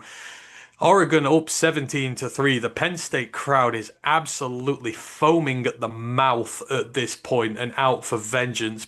But somehow, some way, Penn State pull it back on the very next drive. Drew Aller hits a deep pass to Devontae Ross. It was a lovely throw from him, to be fair. It was a bit of a busted coverage from Dylan Tyneman, but it gave Penn State a way back into the game, and they were able to knock out one last drive right towards the end. It was a 6.5 minute drive that went 15 plays and 62 yards. And with a mere 30 seconds left in this game, Drew Aller again passed to Devontae Ross, maybe a receiver emerging for him there from 7 yards out to tie this thing up. And I was screaming at Franklin to go for two, but he was a coward and he took it to overtime, and that's where it came to bite him. And Penn State's woes came to bite them as well. They got the ball first. Katron Allen got a rushing touchdown in first overtime to put them 7 up, but then an absolutely clustered mess on Oregon's drive. They had so many chances to win this. There was a botched snap to Dante Moore, which he was able to fall on, but Penn State could have recovered it. They got them down to a 4th and 1, which Oregon converted. They had another chance to walk this thing off, and then eventually they got an easy 2-yard rushing touchdown from Jamari Johnson. To put them 24-24, and going into second overtime. Uh, Dennis Sutton, the standout edge rusher for Penn State, had a chance to sack Dante Moore, completely fluffed up his lines, missed the tackle. Moore steps up into the pocket and hits a 25-yard throw to Gary Bryant Jr. to put the Ducks up by a score. Of course, you have to go for a 2-point conversion at that point. They failed. It was picked off in the end zone. And then Penn State's drive in second overtime ended by one of the best picks you might see this year by Dylan Tyneman. The phrase leap like a salmon into the air. Drew Aller tries to put one over his head right towards the end zone and just he leaps up like a fish. Trying to migrate upstream and picks this thing clean out the air. Doesn't just bat it up or anything. He takes it cleanly with two hands. And Tyneman Oregon paid for that when they got him away from Purdue, and that is one of the biggest game-changing plays of the season. And Penn State and James Franklin lose once more, and I just want to read out the tweet that I put in about his record when it comes to guys. So after this loss, James Franklin is now 4-21 against AP top 10 ranked sides. He's 1-18 against Big Ten teams who are AP top 10 ranked. He has a .160 win rate against top 10 opponents. It is the third worst record in history since records started being collected in 1936 for a coach at a single school with a sample size over 15 games. At this point now, it's quite obvious, Rye, that when big teams come to town to play Penn State, they shit the bed would probably be your turn of phrase there, but they had Oregon dead to rights so many times in overtime. It just needed one play. They couldn't make it, and then when Oregon got one chance to put them away, one of their stars stepped up and did it. Yeah, as you say, I think it comes back to coaching. I think they should have gone for two right at the end of regular time. If you settle for overtime, you usually ask for trouble.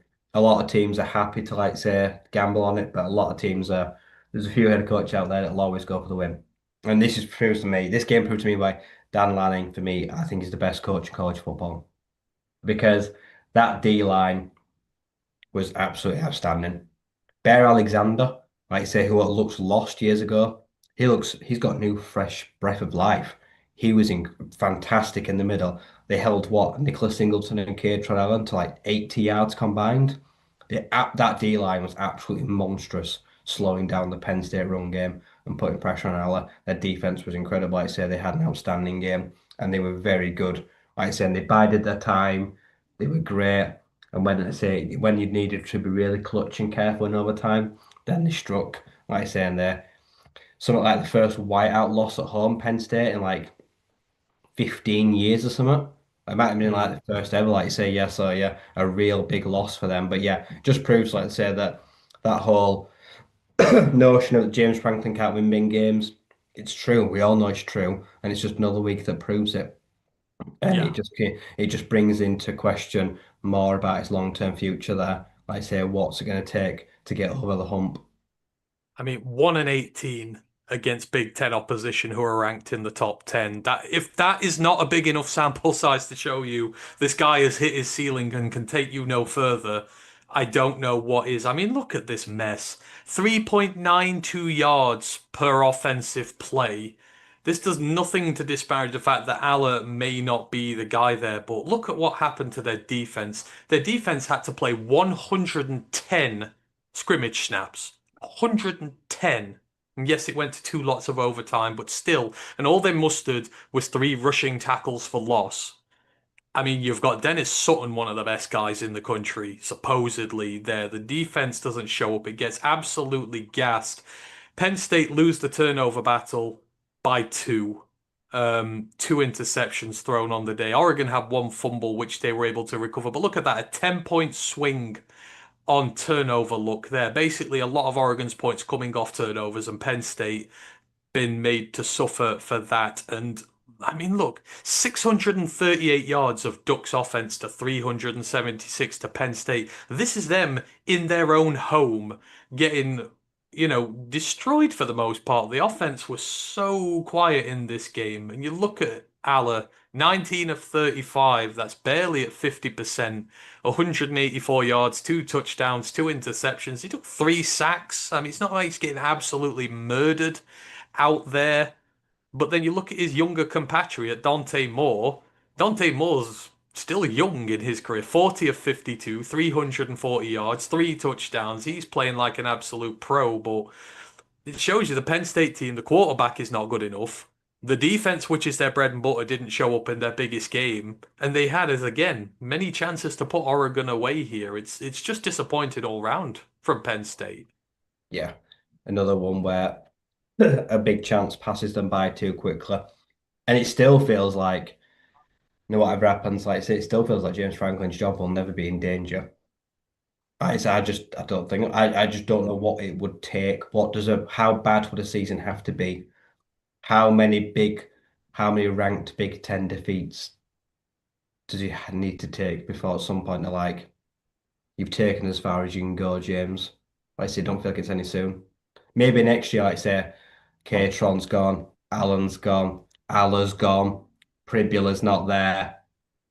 Maybe next year we see the real Penn State struggle. Like, yeah, like this, it goes to show. Jan Orlovsky tweeted out something trying to defend Penn State, like, oh, they've lost to one of the top three teams in the country. All they need to do is be competitive against Ohio State and beat Indiana, and they're in the playoffs. And you're like, are you listening to yourself? You've got a loss to Oregon. Just be competitive against Ohio State. You don't even have to beat them, and then you got to beat Indiana, and that's good enough. Like those standards are so far below what that Penn State team should be, and it's like that's what people expect of them now. They're just choke job artists expecting them to be the next level below what's the top in the Big Ten. But in Oregon's case, their stars came to play. Dante Moore, as I said, he had to throw 52 times, but he did it. DeCorian Moore, the superstar true freshman, his breakout game, 9 catches, I 121 love. yards. I love Mateo, Mateo. I love Mateo a week illegal to do. I wanted to Detroit to pick him. Yeah, yeah. big old game. And you look at these are scary numbers from Oregon. They had 250 rushing yards. And the news came out today that Mackie Hughes, one of the biggest transfers of the offseason, is going to redshirt this year because he can't even get in this team at this point, which has proven to be a disastrous decision from him. But, just playmakers all along that Oregon team. You look at them now and they're like, they could target anybody. They've got a Kenyon great Sadiq run is game. one of the best players in the country. People are predicting him like a top 50 draft pick, maybe. He has Hmm. risen out of nowhere. Yep, exactly. And then you got Gary Bryant Jr., 9 catches, 70 yards, and a touchdown. They had three guys with 9 catches in this game. Like, this is not just going to one man. This thing's going all over the field at every single direction. I mean, Penn State's defense did what they could, bless them, but no punch to it. You're out there so many times. There's only so much you can do before you get completely gassed out. But in terms of the fraud meter, James Franklin has absolutely broken this thing to dust. I mean, you fancy what do you reckon? Oregon, it was just a quarterfinal stage next year. How far do you reckon they can go this year? Nah, I think they can make it all the way to final. Think they can Uh, go all the Dante way? Moore's proven to me that he's he's mature enough and he can lead them there. I had my reservations, but he's proved me wrong. Yeah, yeah. And yeah, Um, Dan Lanning is the best coach in the country. I think anyone that ever was looking for one, the biggest, best teams in the SEC, I think they'll be clamoring for him. He'll yeah. have every agent's phone. Yeah, I think he'd be silly to leave what is such a good thing right now. Yeah, absolutely. Brent says when was James Franklin hired? It was 2014 he was hired, Been so there quite a while now, yeah. he's been there 11 years. So it's just absolutely crazy. What year was that? Did you just pull that out of the air, and what joke? I can't remember. But yeah, he's been there 11 years. It's been absolutely crazy, but I didn't pick that stat out the air. He's got one of the worst records of any team against AP top 10 opposition, and it's just not going to go away for him. Brent goes, this is the most loaded PSU roster I've seen in years. Franklin's bonus best shot. It is. It's absolutely loaded. He's got a good quarterback. He's got the two best running backs in the nation, or the best running back tandem in the nation, or did. I don't know. They've not performed well this year. They're loaded That's on a game now. defense. They're loaded on defense. They've got everything there. So, times are crazy. Moving it on. And we had another massive ranked matchup in the SEC this week. It wasn't just LSU who got their asses upset, but someone who really needed a big win to take away the taste of some of the hate he's been getting and to try and erase the Nick Saban era from the mind of his fans. But Alabama on the road to Georgia. Georgia 3-point favorites for this at home. But there's something that the Bulldogs don't like about playing Alabama because most of the times they've lost in recent years, it's the Tide who have provided that loss for them. And, for all the tap we gave him, Ty Simpson had one hell of a game here, bringing his team back from the brink. So Alabama started this game so incredibly well. They got the first two touchdowns in this one. Ty Simpson had two touchdown passes to Jeremy Bernard, to Isaiah Horton, who is really breaking out as a receiver this year. That was at the start of the second quarter. They were 14 to nothing up. Georgia hit back pretty quickly after this. Gunnar Stockton with a really nice pass to Colby Young from 38 yards out for a touchdown to make it 14 to 7. And then the half ended crazily, so Alabama got a field goal to go 17-7 up.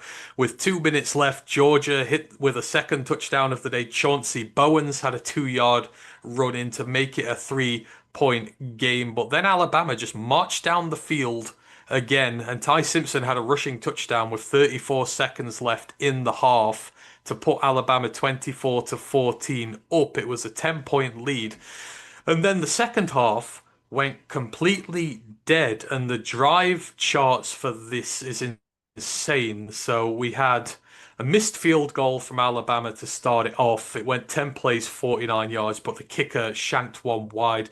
Bulldogs did then get a touchdown with 6 minutes left of the third quarter. Josh McCray had a rushing touchdown to make it a 3-point game, but then offense kind of just vanished. Alabama got turned over on downs after a 5-play drive.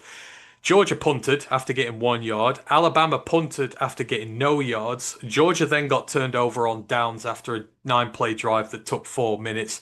Alabama punted after their own 9-play drive, which took 5 minutes. And then Georgia had to punt again. They had a 10-play drive, which took nearly 5 minutes, but eventually got ruined. And then Alabama were able to see out the final 3 minutes of the game to register what is a huge, huge win for Kalen DeBoar after the opening week hiding to Florida State. All the people still thinking about Nick Saban and whether it's all over and whether he can move up into that frame of coach or not. I mean, Georgia were exposed here, right? That offense, Gunnar Stockton, we've been waiting for him to have one where he's not quite on top. And although his stats say he was all right in the game, this Alabama defense came to play. It played very hard and ultimately won them this game. And DeBoer, massive, massive victory for him.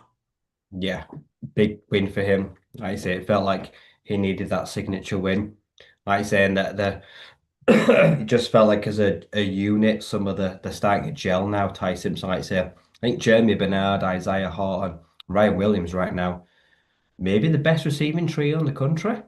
I mean, just because they've got different skill sets, they're supremely talented. They're all sharing the workload pretty well. They're not just relying on Ryan right now, which they did last year, but that only took them so far.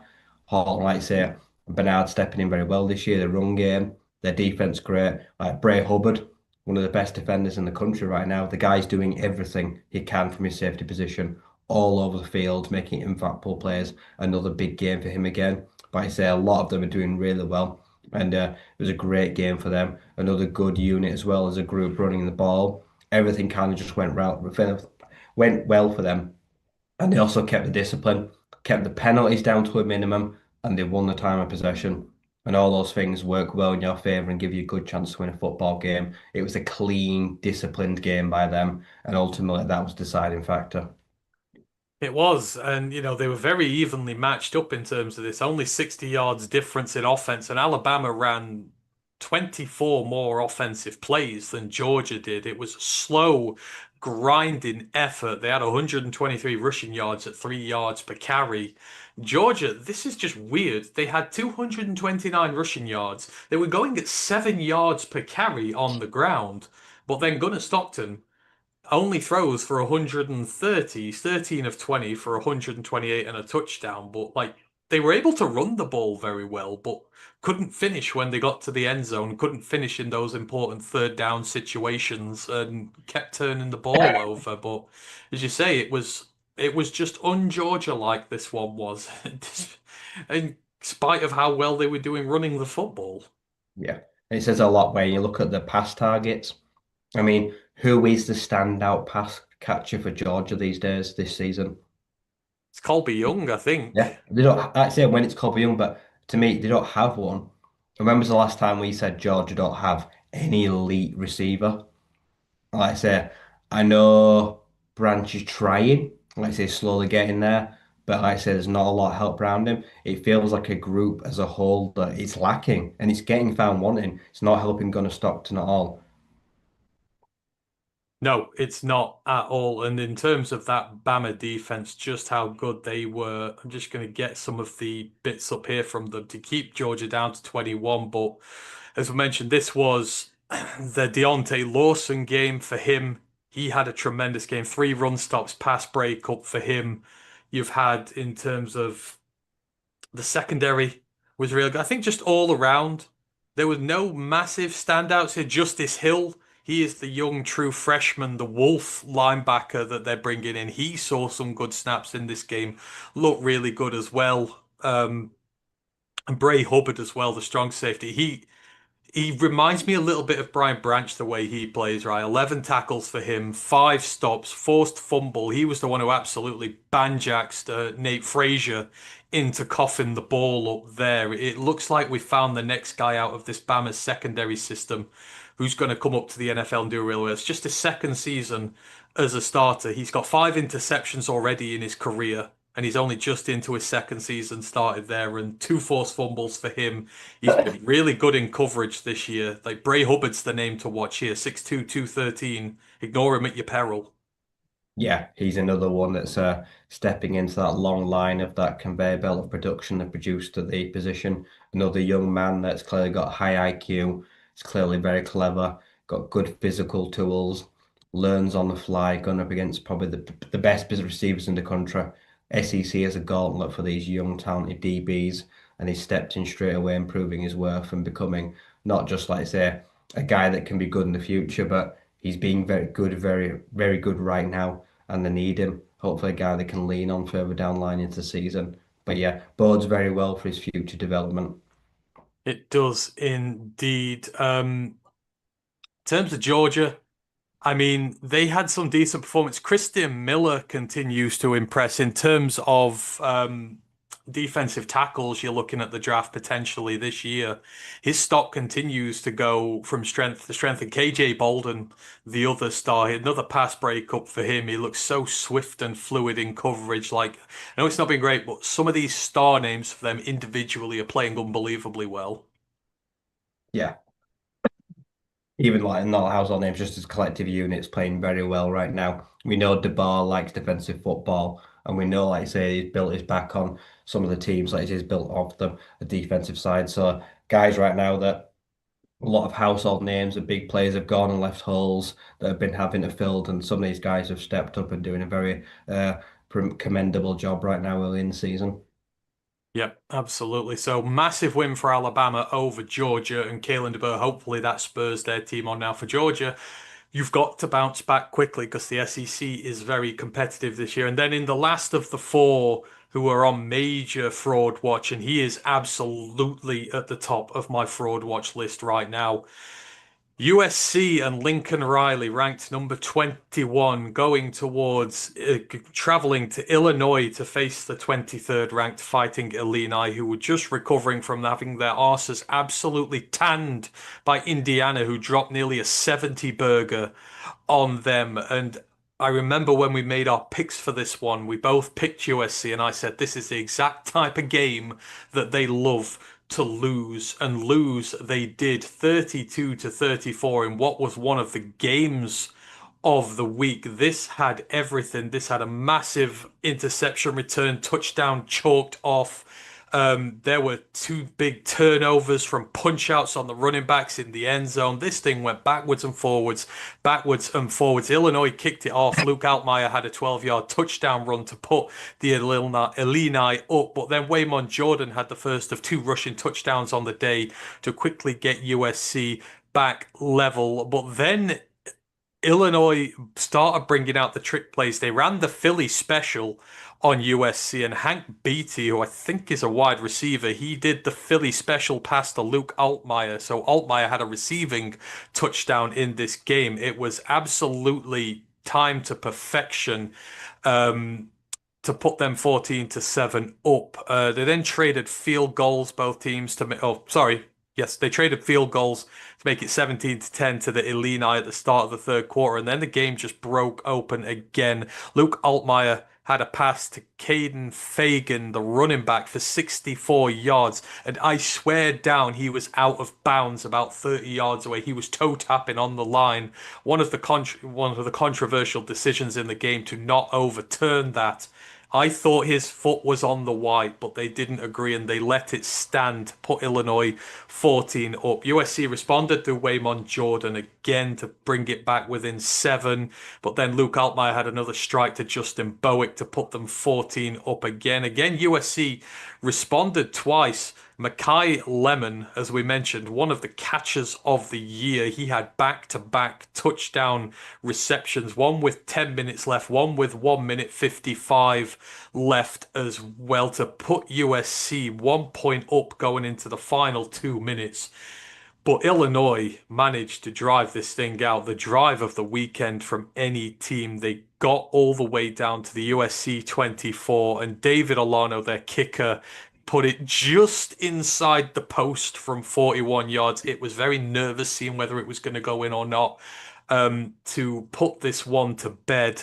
And Illinois, fresh after getting their asses handed to them by Indiana, upset USC up to until this point were perfect on the season and scoring at will. This was a what JR would describe, Ryan, as a slobber knocker with two teams taking big punches out of one another. USC forcing two massive turnovers, both punching balls out of the Illinois red zone. That's how they got the second touchdown in the fourth quarter. Illinois were about to score. They got the big turnover in the end zone, returned it for Miles, got the touchdown. It had everything in it except a win for Lincoln Riley. And once again, he loses a game with all this talent at his disposal that he should not be losing. And his fraudometer reading, that goes sky high here. Yeah. Yeah, unfortunately for him, the first real test that they've had this year, with no disrespect to Purdue or Michigan State, they didn't pass it. And it's one of those games where Illinois themselves, to be fair, coming off to what I say, that absolute ass kicking from Indiana, what a perfect response to go out to number 21 in the country, put a great performance in, and get back on the right path. Like I say, two teams, one coming, like I say, coming in full of confidence, expecting them to beat comfortably, one coming off a horrendous loss, licking its wounds. Illinois always felt a bit like a dangerous animal that had been backed into a corner if you underestimate them, and they showed really well. Like I say, some great players. This was an explosive game. They were fun to watch. They dug deep into their playbook. They called some great plays. Like I say, there were some questionable decisions, like I say, that definitely could be considered causing a change in the input to the game. But ultimately, the Trojans had chances, but let themselves down. Turnovers, like I say, costly penalties, which negated all the fact that they had more passing yards, more first downs. Like I say, they were clutch, went 4 or 5 and fourth down as well. They really did gamble on the day. They had to take their chances and they did a good job. Led time of possession as well. But ultimately, a few individual key errors on the day were the ones that let them down. And now it's another performance where you're just thinking like, what if? And yeah, are they real when the lights get bright and the big teams that are ranked come to town? Can the Trojans get it done? And I say, how are they going to respond to this now? They need to respond like Illinois did from last week to this week. They really need to dig deep and make sure they can revert this quickly. But for Illinois, huge win against one of the potential dark horse teams of the country, coming off a massive loss like that. That'll do wonders for confidence and proves, like I say, that they spent their week doing the right things and practicing really well. And they got a stroke of luck. So I say one of their fumbles, I don't remember, it was where their running back went down at the 1 yard line. He landed on the football with his entire body on the ground and it spurted out from under his body. USC picked it up and started returning it. and it was called a turnover. And you could clearly see on the replay, his entire body is on the ground and it squirms out from under him. And they upheld it and they gave USC the turnover. If Illinois would have lost that, because that's what led to the second lemon touchdown, like they would have had every right to be furious about that because they were about to go in the end zone to kill the game when that happened. Yeah, one of those where egregious decisions. I'm glad it didn't cost them the win in the end because the referees would have had bloods on their hands potentially. Absolutely, they did. And, the offensive stats with this were incredible. I'll quickly put them up, but we need to start getting through some of the other games. Where are we here? All dark green. Success rate for both teams up in the high 90th percentile. Yards per play. Illinois going at 8 yards per play. USC going at 6.5. EPA per dropback was both in the 90th percentile for both teams. Yards per dropback was high up there as well. Not a very good defensive game from either team. There was one sack all game. There was only 6 tackles for loss between the two teams in the entire thing. There was the one interception as well, which was a tip pass from Maeva. But in terms of the offensive output, nearly 1,000 yards there. Both teams airing it through a lot, not necessarily rushing the ball so much. I mean, Maeva, there's nothing he could really have done here.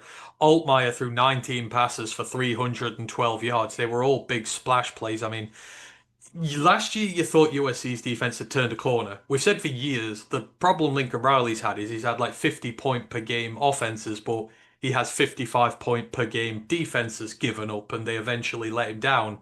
Last year, it looked a lot better on defense, but you kind of feared when Michigan State put 31 up on them or 35, whatever it was in the Coliseum. You're like, uh-oh, this is going to bite them here. And you see the sheer numbers again. No sacks, just one turnover. That defense seems to be what's haunting them again because the offense is loaded with playmakers playing really well.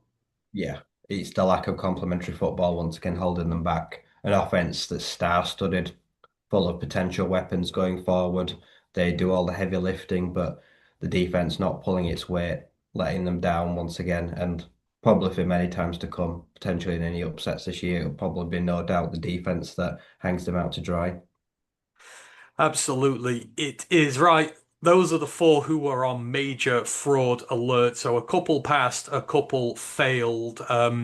Moving on to other games. So obviously that's four ranked teams that lost because they were all ranked affairs, but multiple other ranked teams lost as well. And one of my particular favorites from this week, which left Ash absolutely a broken man, which love in a sick college football sense of way. Obviously, hope he's all right normally, but Florida State ranked number 8 on the road to Virginia. And I'm proud to say that this is one of the two that me and Ryan did pick because we saw what that Virginia offense can do. I saw it as an NC State fan. It is deadly. I mean, Florida State hadn't come up against an offense like this all year, even Alabama, and they came up against a juggernaut. Virginia 46, Florida State 38. This thing went into overtime, but this game was crazy. There were 5 turnovers altogether, 3 interceptions thrown by Chandler Morris, the Virginia quarterback, an interception thrown by Tommy Castellanos. He lost a fumble on the day as well. Sorry, Gavin Sawchuk lost a fumble on the day as well. This one went back and forwards, back and forwards, back and forwards. Virginia started off with 2 scores to put themselves 14-0 up, but then 3 touchdowns in a row from Florida State in like 3 minutes because of all these turnovers put them up. Then Virginia get the next 2 scores to go back up 28-21, and then it just goes ding dong, gets to 35 apiece. Florida State saved it right at the end of the game with 36 seconds left to tend it into overtime. They traded field goals to start overtime. And then eventually, UVA put this away. Chandler Morris redeems himself a bit with a 4-yard touchdown run. And yes, there was controversy in this game because Florida State potentially had a touchdown ruled off that should not have been. There were a couple of decisions that went against them. I know the fans were not happy with the refs, but I mean, right, when you force 3 turnovers from the opposition quarterback and they really don't look good for big parts of this game, you need to put it away. And We've seen that Florida State are better this year. Obviously, you can't go much worse than 2-10 last year. They are a much improved team, but there are still aspects of them that are not quite there yet. And the defense, surprisingly, is the unit that's not doing it for them this year. You thought with the coordinator hires, that would be the one that clicked first, but it hasn't quite clicked just yet. Yeah, it's kind of criminal to not punish a team that is so lax with giving the ball away. You really have to do a better job of taking. You don't look the gift horse in the mouth, and unfortunately, they did too many times. Let's say three turnovers from Virginia Tech that should have been costly in the end, but they were able to scrape by and survive until they got to overtime. And once you get to overtime, it really is potluck. How the rules go, anything can happen. Everything's fair game. But yeah, it was a great game, a very fun game for the neutral. I'd say Castellanos, couple, like I say, there was definitely, like I say, one throw where the interception was pretty bad. Like I say, there'll be some throws where he's looking back, thinking now, watching it, thinking, what was I doing? But I say, great day for Juice Robinson. Like I say, a real standout performance for him. He was an absolute menace. They had no answer for him. Like I say, but apart from, like I say, one player just not penetrating on the defense, apart from Barker, only two man that could get to the quarterback really caused many problems. So it was one of those where it didn't feel like a huge group effort going forward. So one of those where, yeah, they kept trading blows, multiple turnovers. In the end, it was just who could survive longest and, like say, have their last laugh and make the most of their opportunities in overtime. And in the end, it was the Cavaliers. So, yeah, big loss for FSU in ACC play, but for Virginia, massive win going forward. It builds a lot of momentum for them that's shown that they can win when they're not at the best. They can win ugly football, which usually are the signs of a well coached and a good team all aboard. Absolutely, it is. So Virginia win, Florida State lose. The ACC is Huge game now for Florida State. Their season really the will be defined by this weekend. look who's top at the minute. Georgia Tech, undefeated, 5-0. This might be the year the Yellow Jackets do it, but everybody is beating everybody this year. Clemson's massive fall off. Florida State have lost. NC State have lost a couple. Like UNC just are not winning a damn thing. This is going to be so open this year. Louisville undefeated as well. So maybe Louisville are going to come try and join the party. In terms of a sixth ranked team who lost this week, and I think he's doing it deliberately at this point to try and inspire them to more wins. He keeps going in the pick watch against his own. Number 24, TCU, 24, Arizona State 27, as Arizona State for the second week in a row knock off, I think, a ranked team. And they just keep going about the business. And an absolutely destructive performance from both sides of the ball. Now, this threatened to be really bad really early for the first what, 25, 30, first 25 minutes of this game. TCU absolutely destroyed Arizona State. A couple of rushing touchdowns from Trent Battle and Jeremy Payne, and then an 8 McCashlin 27-yard field goal. Put TCU 17-0 up, and you're like, oh boy, this is going to be a little bit of a problem. But Arizona State, to their credit, managed to get two touchdowns in the last 5 minutes of the half. First, Sam Levitt to Jordan Tyson, 57-yard completion for him. Absolutely blew the back doors off the TCU defense to give them hope. Then Levitt himself had a touchdown run from 8 yards out to bring it back to just a 3-point game in the first half, which, considering how TCU had done to start with, felt like a massive win for the Sun Devils, and it was indeed. They came out, leveled it up with another field goal. Then TCU did take the lead again with 4 minutes left in the third quarter. Hoover had a touchdown run this time to put them 7 up, but those will be the last points they would score in the game. Jordan Tyson with his second touchdown reception of the day from Levitt with less than 2 minutes to go in the game to even it up. And you just thought then, well, maybe, just maybe, this is going to go to overtime. But an interception, a fumble was forced by Arizona State to give them the ball back. And within 36 seconds of leveling it up, Jesus Gomez on a 4th and goal managed to get the go-ahead lead for Arizona State. And then this thing was wrapped up with an interception from the Arizona State defense to pull off a huge come back from behind win. And we talk about both sides of the ball being dominant here. Arizona State had 500 yards of offense compared to TCU's 273. Arizona State's defense, 13 tackles for loss, 6 against the pass, 7 against the rush, 6 sacks, 2 interceptions, forced fumble as well. I mean, I bet after a quarter and a half, you were thinking, oh boy, I was right to go against them, right? But the spine that Kenny Dillingham has built on this team, it feels like they're in every single game they play, and there's no game that they're automatically going to lose anymore. No, they've been in quite a few ugly games this year, and they've started a lot of them quite poorly. They've made it a kind of habit now, starting slowly and finishing strong. But especially in that second half, the defense, probably its best performance of the year. It dominated. That second half, they dominated. Josh Hoover had an awful second half. Like I said, the O line of TCU just got destroyed. Darb had 3 sacks, let's say two, and then yeah, ASU, especially let's say when TCU were driving and trying to get back into it, forced huge turnovers, which would end up changing the momentum completely. And in the end, another walk-off kind of winner for Gomez. They've kind of found a kicker this year too. That let And them the down walk on. against special teams, yeah. So Gomez is having a pretty good year now with a couple of game-winning field goals. So all the phases now are kind of aligning, and they're finding ways to winning games and proving that after quite a difficult start to the year, they're still firmly in the playoff race and the Big 12 title contention.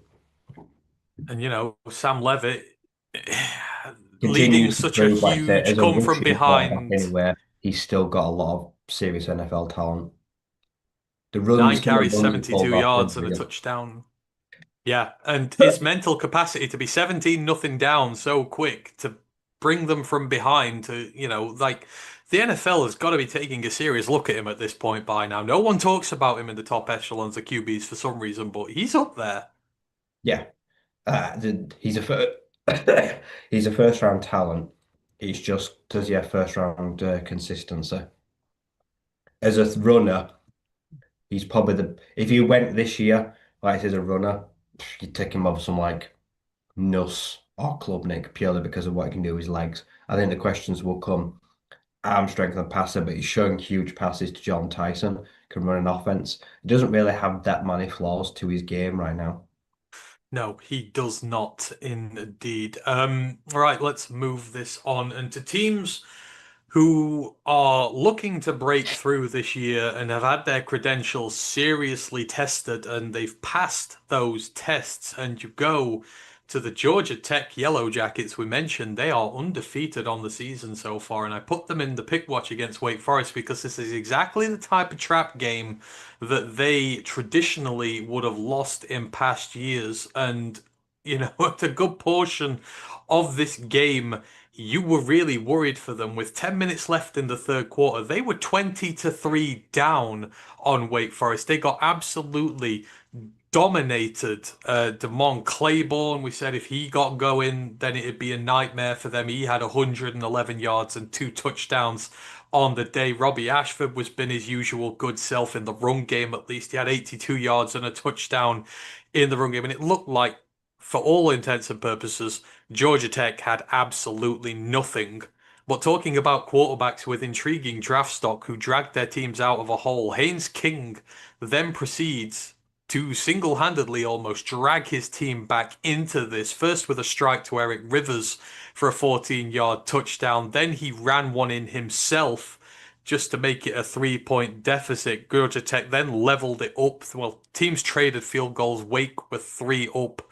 But then with 2 seconds left in the game, again, Haynes King leading a drive all the way down the field, got them to the Wake 16. Aiden Burr was able to put it across for the go to overtime field goal, and then Georgia Tech were able to put it in their own hands. They got a rushing touchdown from Haynes King, were able to put 7 up on the board. But then Wake Forest, in response to Mon Claiborne, he just rushed it in from 25 yards out. Just took um, one play, I think, from them to even it up. But Wake Forest, to their credit, they went for the win. They weren't settling for second overtime. They said, we're going to go for the 2-point conversion. We're going to go for it all.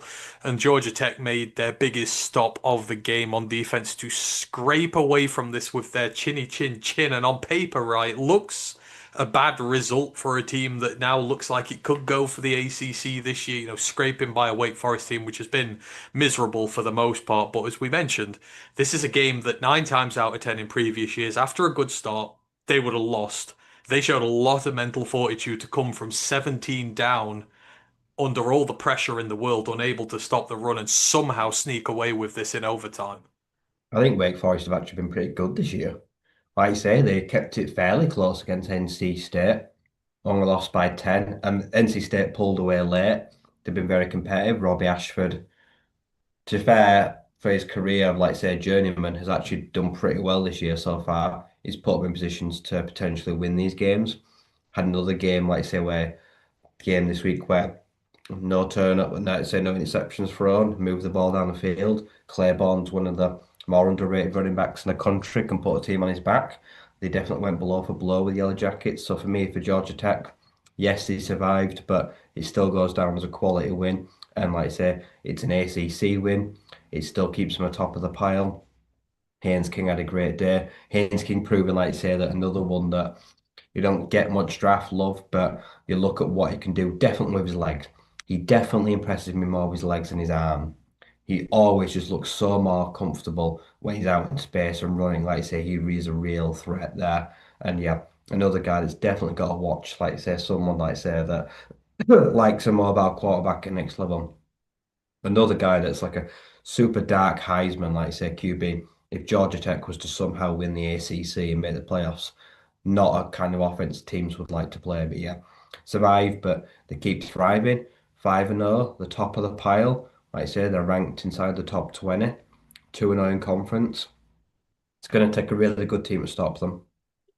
Yeah, it is indeed, and they do look the real deal. And Haynes King is another who just has, if like you said, I think if he could show consistency as the passer, like he could be a low key potential outside first round pick The because the hardest rushing bit of their stuff is schedule starts now as well. We're going to see the real Haynes King in the next 4 weeks. we are indeed. As Their for the serious ACC title hopes, we're going to find out between now and the 1st of November. Yeah, and again, another great performance from Demond Claiborne wasted. I mean, he's now at 2,000, just over 2,000 yards in his Wake Forest career. He's got like 1,500 yards in his last season and a bit. He's running at 8 yards a carry this year for his 366 yards. I mean, he's about to break into the top 10 all time for Wake Forest, and that's a pretty good top 10 they've got there. Like, he's one of those who's probably just going to go completely under everybody's radar, not be mentioned by anybody, but you look at him, he's a stud. He might be the most underrated running back in the country. Yeah, great player. He's got a short build, but he's stocky, he's muscly. He's got a surprisingly nice burst. Like you say, he's already got an 85-yarder longest run this year. So he's got that ability to break away. He's got a top end speed. Already, like I say, having a good year. Like I say, he's finding the end zone good, and he's doing a really good job. Like I say, in recent years as well. Before this year, he was also a kick returner and had Hmm. 2 kick return touchdowns across 2023 and 2024. So, yeah, if people overlook him in the wrong game, then he's definitely going to get some looks as a special teams returner. That might be his path to potentially play the pros. He is indeed. Right, let's just go through some of the other games. Quick, I want to mention. So, mile marker is in the building. We would be remiss not to mention his Golden Gophers team, who have gone 3-1 on the year. Won their first Big Ten game, Rutgers 28, Minnesota 31, as this team continued to look potentially like the real deal this year. They came up against a very good Cal outfit not so long ago, but I mean, we look at the quarterback, right? After what Brosmer did last year, you're worried about the drop-off they'd have with no Max Brosmer in this team, but with basically no run game here whatsoever for him. Fame Ijiboy had 12 carries for 37 yards. That was it. 3 yards per carry. They had nothing else. young redshirt freshman or sophomore as he is now, Drake Lindsay, 31 of 43 for 317 yards and three touchdowns. And he spread it out amongst 11 different pass catchers. Five of them had four or more catches around this team. He continues to be, he's learning at such a rate of knots, considering this is his first real playing time as a starter in what is against a tough Rutgers team who can put up a lot of points on you. And they put him in a hole early. They were 14-0 up early doors. Minnesota were losing this game for the most part up until the last 3 minutes when he eventually managed to put them in front. This looks like a very good young man at quarterback who has matured very quickly and has shown that he can put his team on his back when he needs to. Yeah, like I say, last year we saw little to nothing of him. Obviously, because he had an ingrained style that's now moved on. The job's now his. He's a massive kid as well. He's very well put together. Let's say what's he at? 6'4", like 215, 220. Like that's how you want your quarterback built. He's got a good arm, like I say, 65% completion. Like I say, he's doing a really good job as well in the pocket. He's only taken 5 sacks all year. His QB ratings already at like 150 as per ESPN. So his awareness in the pocket, his ability to escape pressure and find the holes, he's doing a very good job now of extending plays and keeping the job live. So right now he looks the real deal, and they've found their future. Like I say, they had stop gaps since Tanner Morgan, but they found the next guy in Drake Lindsay.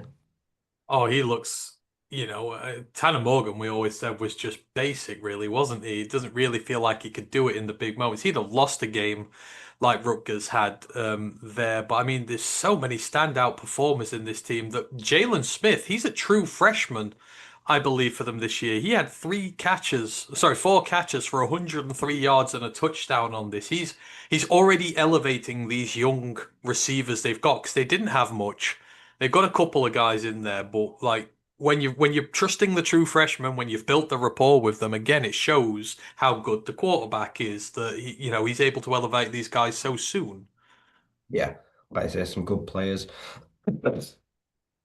And him and like I said, uh, they're going to be together for the next couple of years, hopefully. So they want to start getting that relationship working now, get on the chemistry on the same page. And like I say, hopefully over the next few years, they're going to learn and grow together and hopefully lead this team to where it needs to be going forward as hopefully a potent attacking passing offense. So yeah, the Yeah. future is pretty bright for Minnesota right now. I'm desperate for them to do well this week. I just want them to put in a good performance against Ohio State and not get railroaded. But, this was a fantastic warm-up game for them, start of the Big Ten play. So I well think the done. defense can cause problems for Ohio State. It can definitely slow them down. I think they can as well. Other results, Syracuse have fallen to bits without Steve Gailey. They got rocked 38-3 by Duke. Louisville beat Pittsburgh. Pittsburgh have been awful this year. Cincinnati beat Kansas State 37-34, and I think we're going to have to do a 180 on Brennan Sorsby because I think I said after the first week of the season he was the worst quarterback in the Big 12, but the recovery he's made, he threw for about 400 yards and two touchdowns in this game. And Kansas just, like Jalen Daniels had what, 500 yards on that? There was a weird stat, wasn't there? He threw, hang on, let me check. Jalen Daniels threw for 442 yards on 19 completions. I, I dread to think that must be what, over 20 yards per completion? Yep. That's about 25 yards per completion. Emmanuel Henderson, who's in the stat leading category, had 214 yards on this day. But that Cincinnati team are favored against Iowa State this week, which I find shocking. But that's how big their turnaround has been so far. So fair play to Satterfield and the job he has done there. Not a good week for the team you were watching, though. UCF got rollocked by Kansas State, Ryan. Nope, not good at all. Tevin Jackson was rotten, and he's had such a bright start to the year. He really did lay an egg this week, but fair, Ja'Kai Brown, the backup, did too. Costly turnovers really did punish them, and then also lost a fumble. It was a very bad day, and then their defense was completely anemic. Only got to the quarterback once, only 5 tackles for loss. They really did let Kansas State have their way with them, who needed it badly, had a big bounce back. Dylan Edwards had his biggest game of the year. He was able to run wild all over the UCF defense. So that long winning record that Scott Frost had, unfortunately, has been snapped. I think it was something like 15 games, Yeah. obviously over a large amount of stretch. But like I say, it was like 14, 15 wins in a row. Him as coach, yeah, that's now come a part. So yeah, they need a big response this week. Yeah, absolutely they do. Forgot to mention, in the ticker at this part of the year, I have put a thing on the ticker saying who's undefeated. There are 20 undefeated teams left in college There's football this 30 year, and last we've week, put wasn't there? So we lost there 10 was. this week. We lost 10 teams this week, and we're going to lose more this week. But there's only 20 teams who are left undefeated in college football. One of them is Vanderbilt, Ryan. Only playing Utah State this week, but they are 5-0 for only the second time in 82 years, I believe it is. They've got an SEC win under their belt against South Carolina. They've beaten Virginia Tech, who they lost to in recent years. They've beaten Georgia State, who they lost to in recent years. Diego Pavia continues to be absolutely fantastic. He's got a bona fide target in Junior Sherrill. He's got a good enough run game by there. Obviously, their big test is this weekend against Bama, but there's actually people talking this week like Vandy can beat Alabama. Like, that has never been conceivable in the past. But Vandy are 5-0, and they're just running over everything in the side. They got one of the most potent offenses in the country. I think they've put down, what, 45 plus points on every one of their wins this year. Um, I mean, what can you say? They're incredible right now, and they're ranked 16 in the country. I think it's very credible. They could beat Alabama. I think they've got a great shot of doing it. Like I said, I think Diego Pavia has got the right amount of chip on his shoulder in equal proportion to how talented he is. He talks a lot, man, a lot of quarterbacks, but right now he's backing it up. Like I say, and I think I can see them going in. It's in Tuscaloosa, isn't it? Yep. Yep. I can see them going on the road. I can see them winning. Like I say, and I think it's going to be that game to me is going to be fireworks. I think those two teams are going to unload on each other. I think it's going to be that. I think it's the last team Kalen DeBoar will want to face, given what's gone on. Like he's just had his signature win. Now you've got the ultimate banana skin. You could lose all that goodwill from the Georgia game if you lose here for a second year in a row to Vandy. You're probably the only coach in Alabama history who has that record against your name. In terms of other teams who came through big tests, Indiana, Rye, putting away Iowa. And again, and a lot behind for a lot of this game. This was tied 13 all till the last 90 seconds. But Indiana have gone from a team who were a laughingstock in the Big Ten. They've got bona fide playmakers on this team now, both sides of the ball. And star receiver Elijah Sarrett, we seem to say his name every single week on this podcast, with the big 50-yard touchdown to break this one open. When they need a playmaker on either side of the ball, Indiana, there seems to be one there now. And this Signetti influence on the team, they're showing they're not one season wonders. This is genuine this year. You absolutely destroy Illinois, and then next week in a tough fixture against one of the toughest defenses in the country, you grit out a performance like this. They are winning football games in a variety of different ways, which means you've got a very healthy football team. Yeah. Like I said, Iowa posed a totally different threat to what they've faced in the past. Like I said, they've got a confident quarterback now that's growing. They've got a ravenous defense with one of the best defensive linemen in Max Lewone in the country. Like I said, Iowa caused headaches for IU all day. They gave them a lot of problems. They really did struggle for the most part to handle it. Turnovers, like I say, special teams, all the things that Iowa focuses on really well that some teams don't. They work really hard on, like I say, their defense and special teams, and they made Hive really hell. Like I say, did Mendoza have his cleanest game of the season? No. Might turn out to be one of his worst games of the season, but ultimately they found ways to win. Like I say, Surratt's becoming a star. There were turnovers, their defense wasn't great, but in the end, like I say, they found ways to go over the line. They found ways to see it out, manage the clock, and ultimately get over the line and get a great win. And now, like I say, they're winning well. Like I say, they're winning ugly. They can win on the road. They can win at home. They're winning every kind of football game right now that can be thrown at them. So at some point, it's all clicking now. And yeah, the sky's the limit. How far do they want to go? It will be up to them ultimately. Yep. You've got some big tests this year, but you're showing that you're consistently winning games of football now. They're 5-0 on the year. They're 2-0 in the Big Ten, so good on Indiana. A team who are not going far in the Big Ten, though. I don't know where this UCLA drop finishes. I lost to Northwestern this week, 17-14, and that's not a knock on Northwestern, but I just there It seems don't to get much be lower than that, does it really? no, no, it Northwestern just are pretty bad. yeah, they're not great this year.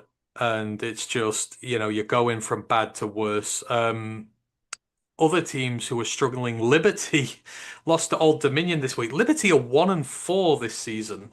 They're winless in the CUSA right now. I don't know what's gone on there, but they've absolutely imploded.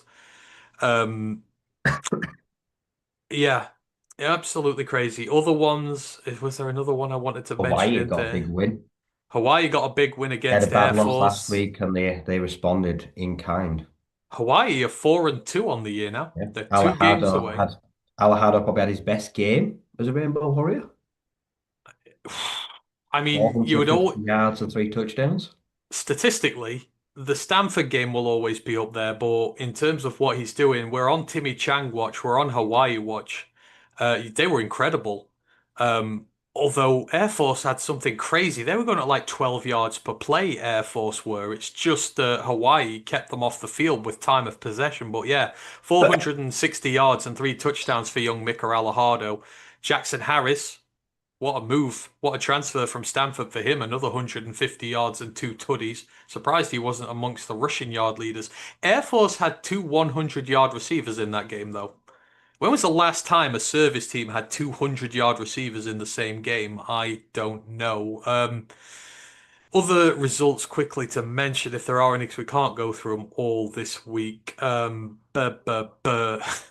was a 6-3. San Diego State beat Northern Illinois 6-3. We always like single-digit scoring games on both sides of the ball. Tennessee nearly lost to Mississippi State. That was interesting. Mississippi State are 4-1 this year, I Rye. think they're really good this year. Mississippi State are they're 4-1. Obviously, they're 0-1 in the SEC now, but just a 7 point loss to Tennessee. You've won four in a row. Blake Shapen continues to be great, but it's Fluff. This was Fluff's big game, right? Against that Tennessee defensive line. He wrecked them. Fluff Bothwell in 12 months will be the go-to draft name for a running back. Yeah, like you say, great. That defense is great. Marcel Reed's doing a good job, quarterback. And then yeah, you pick up one of the best portal true sophomore running backs in the country. Had a great year last year. Great commitment for them to pick him up this year. And right now, yeah, we're looking at a potential future star. Like I say, picking up the loss though, the mood's high. Mississippi, like I say, like, the mood is really high this year. Like, the Egg Bowl this year will probably be one of the most important they've had in recent years because right now both teams are pretending in the right direction to be really good. And like I say, it means a lot to them. But this year, both teams look good. Both teams will really want to win it. But I say, yeah, they're definitely not out of the race in the SEC at all by any means. So a good win for Tennessee. Yeah, absolutely. And then for the team I'm watching this year, I'll go into them in more detail in a future week, but South Carolina avoided the banana skin, which was Kentucky, and Kentucky just continue to look terrible. They're playing the young freshman now, Cutter Bailey. Oh yeah, Oh they God, started boy. balling, didn't they, this week? Yeah. I mean, this was a rushing game, really. Faison had a good game, although he didn't get many yards. Sellers was okay, but we had special teams touchdown, defensive touchdown as well, which helped. But yeah, South Carolina things are not going the way they want to. Then Kentucky are just lurching from one problem to the other. But Seth McGowan had another 100-yard rushing game and another touchdown. Again, Seth McGowan, one of the most intriguing prospects in all of college football at running back. This is his year to come to the draft, and he's going to go on day three. And someone's getting themselves an NFL starter, probably late on day three. So honestly, watch the kid play football. He is tremendous. Granddaddy goes, yay, about time you mentioned Hawaii. We always mention Hawaii on this podcast, even if it's just for a short amount of time. Right, I think, are there any other games you'll want to mention specifically this week, Rye? Eh? I don't think so. It felt like a down week. Well, I think this is a down week. Next week's atrocious. We did have a Hundo game though, didn't we? It was ULM and Marshall. Sorry, ULM, Louisiana and Marshall, 54 to 51 for Louisiana. We like Hundo games, and the craziest part was neither team went past 500 total yards of offense, which for teams that score 50 points is incredibly rare, but. I think there were a ton of defensive penalties and there was an interception return and there were all sorts in that one. But a fun one to watch if you've got some spare time when it's 105. But yeah, that is all done. Right, so that is, I think, just about it from us this week. As I say, usually we would do the pick watch and stuff, but we're going to do the pick watch in our own time this week because we did all the stat leader stuff at the beginning of the show to put more of an emphasis on the individual players, which has kind of pushed our time a little bit. So, needless to say, we're not missing much this week. I mean, the main game is Florida State traveling to Miami of Florida, or is it the other way? Sorry, Miami of Florida are traveling to Florida State, but I don't really fancy much of an upset there. I think the Hurricanes are going to kick their ass, but who knows? But yeah, we'll let you know next week because this is the off week. This is the slow one.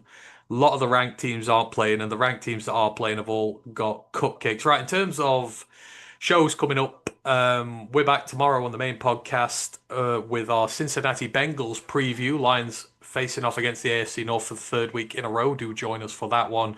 And myself and Ryan will be back in a week's time with the Week 6 review of the college football podcast. Probably be full of upsets now. I've said it's going to be boring. So here's hoping. Hopefully I'm at work all day this weekend, but I will try and get a college football watch along in if I can. I don't know what game at this moment, but just keep updated. If I can do one, I will do. I do really want to do them. I've got Saturday off the week after this one, and I think that's a really big one, so we'll do a big one for that. But yeah, you can find us at Roar of the Lions UK, apart from that, all over. So yeah, just type us in, find us again. We're 10 subs away from 2000. So if you could get us there, we would be really appreciative. Brent goes, if the Wolverines blow out the Badgers, coach fired. Potentially. Maybe it'd be fun more though if the Badgers blow out the Wolverines. It'll give us something to talk about at length next week. But yeah, thanks Brent, thanks Smile Marker, thanks Lisa, thank everyone who's been in the building. We appreciate you all. We shall see you again very soon. And yeah, one pride.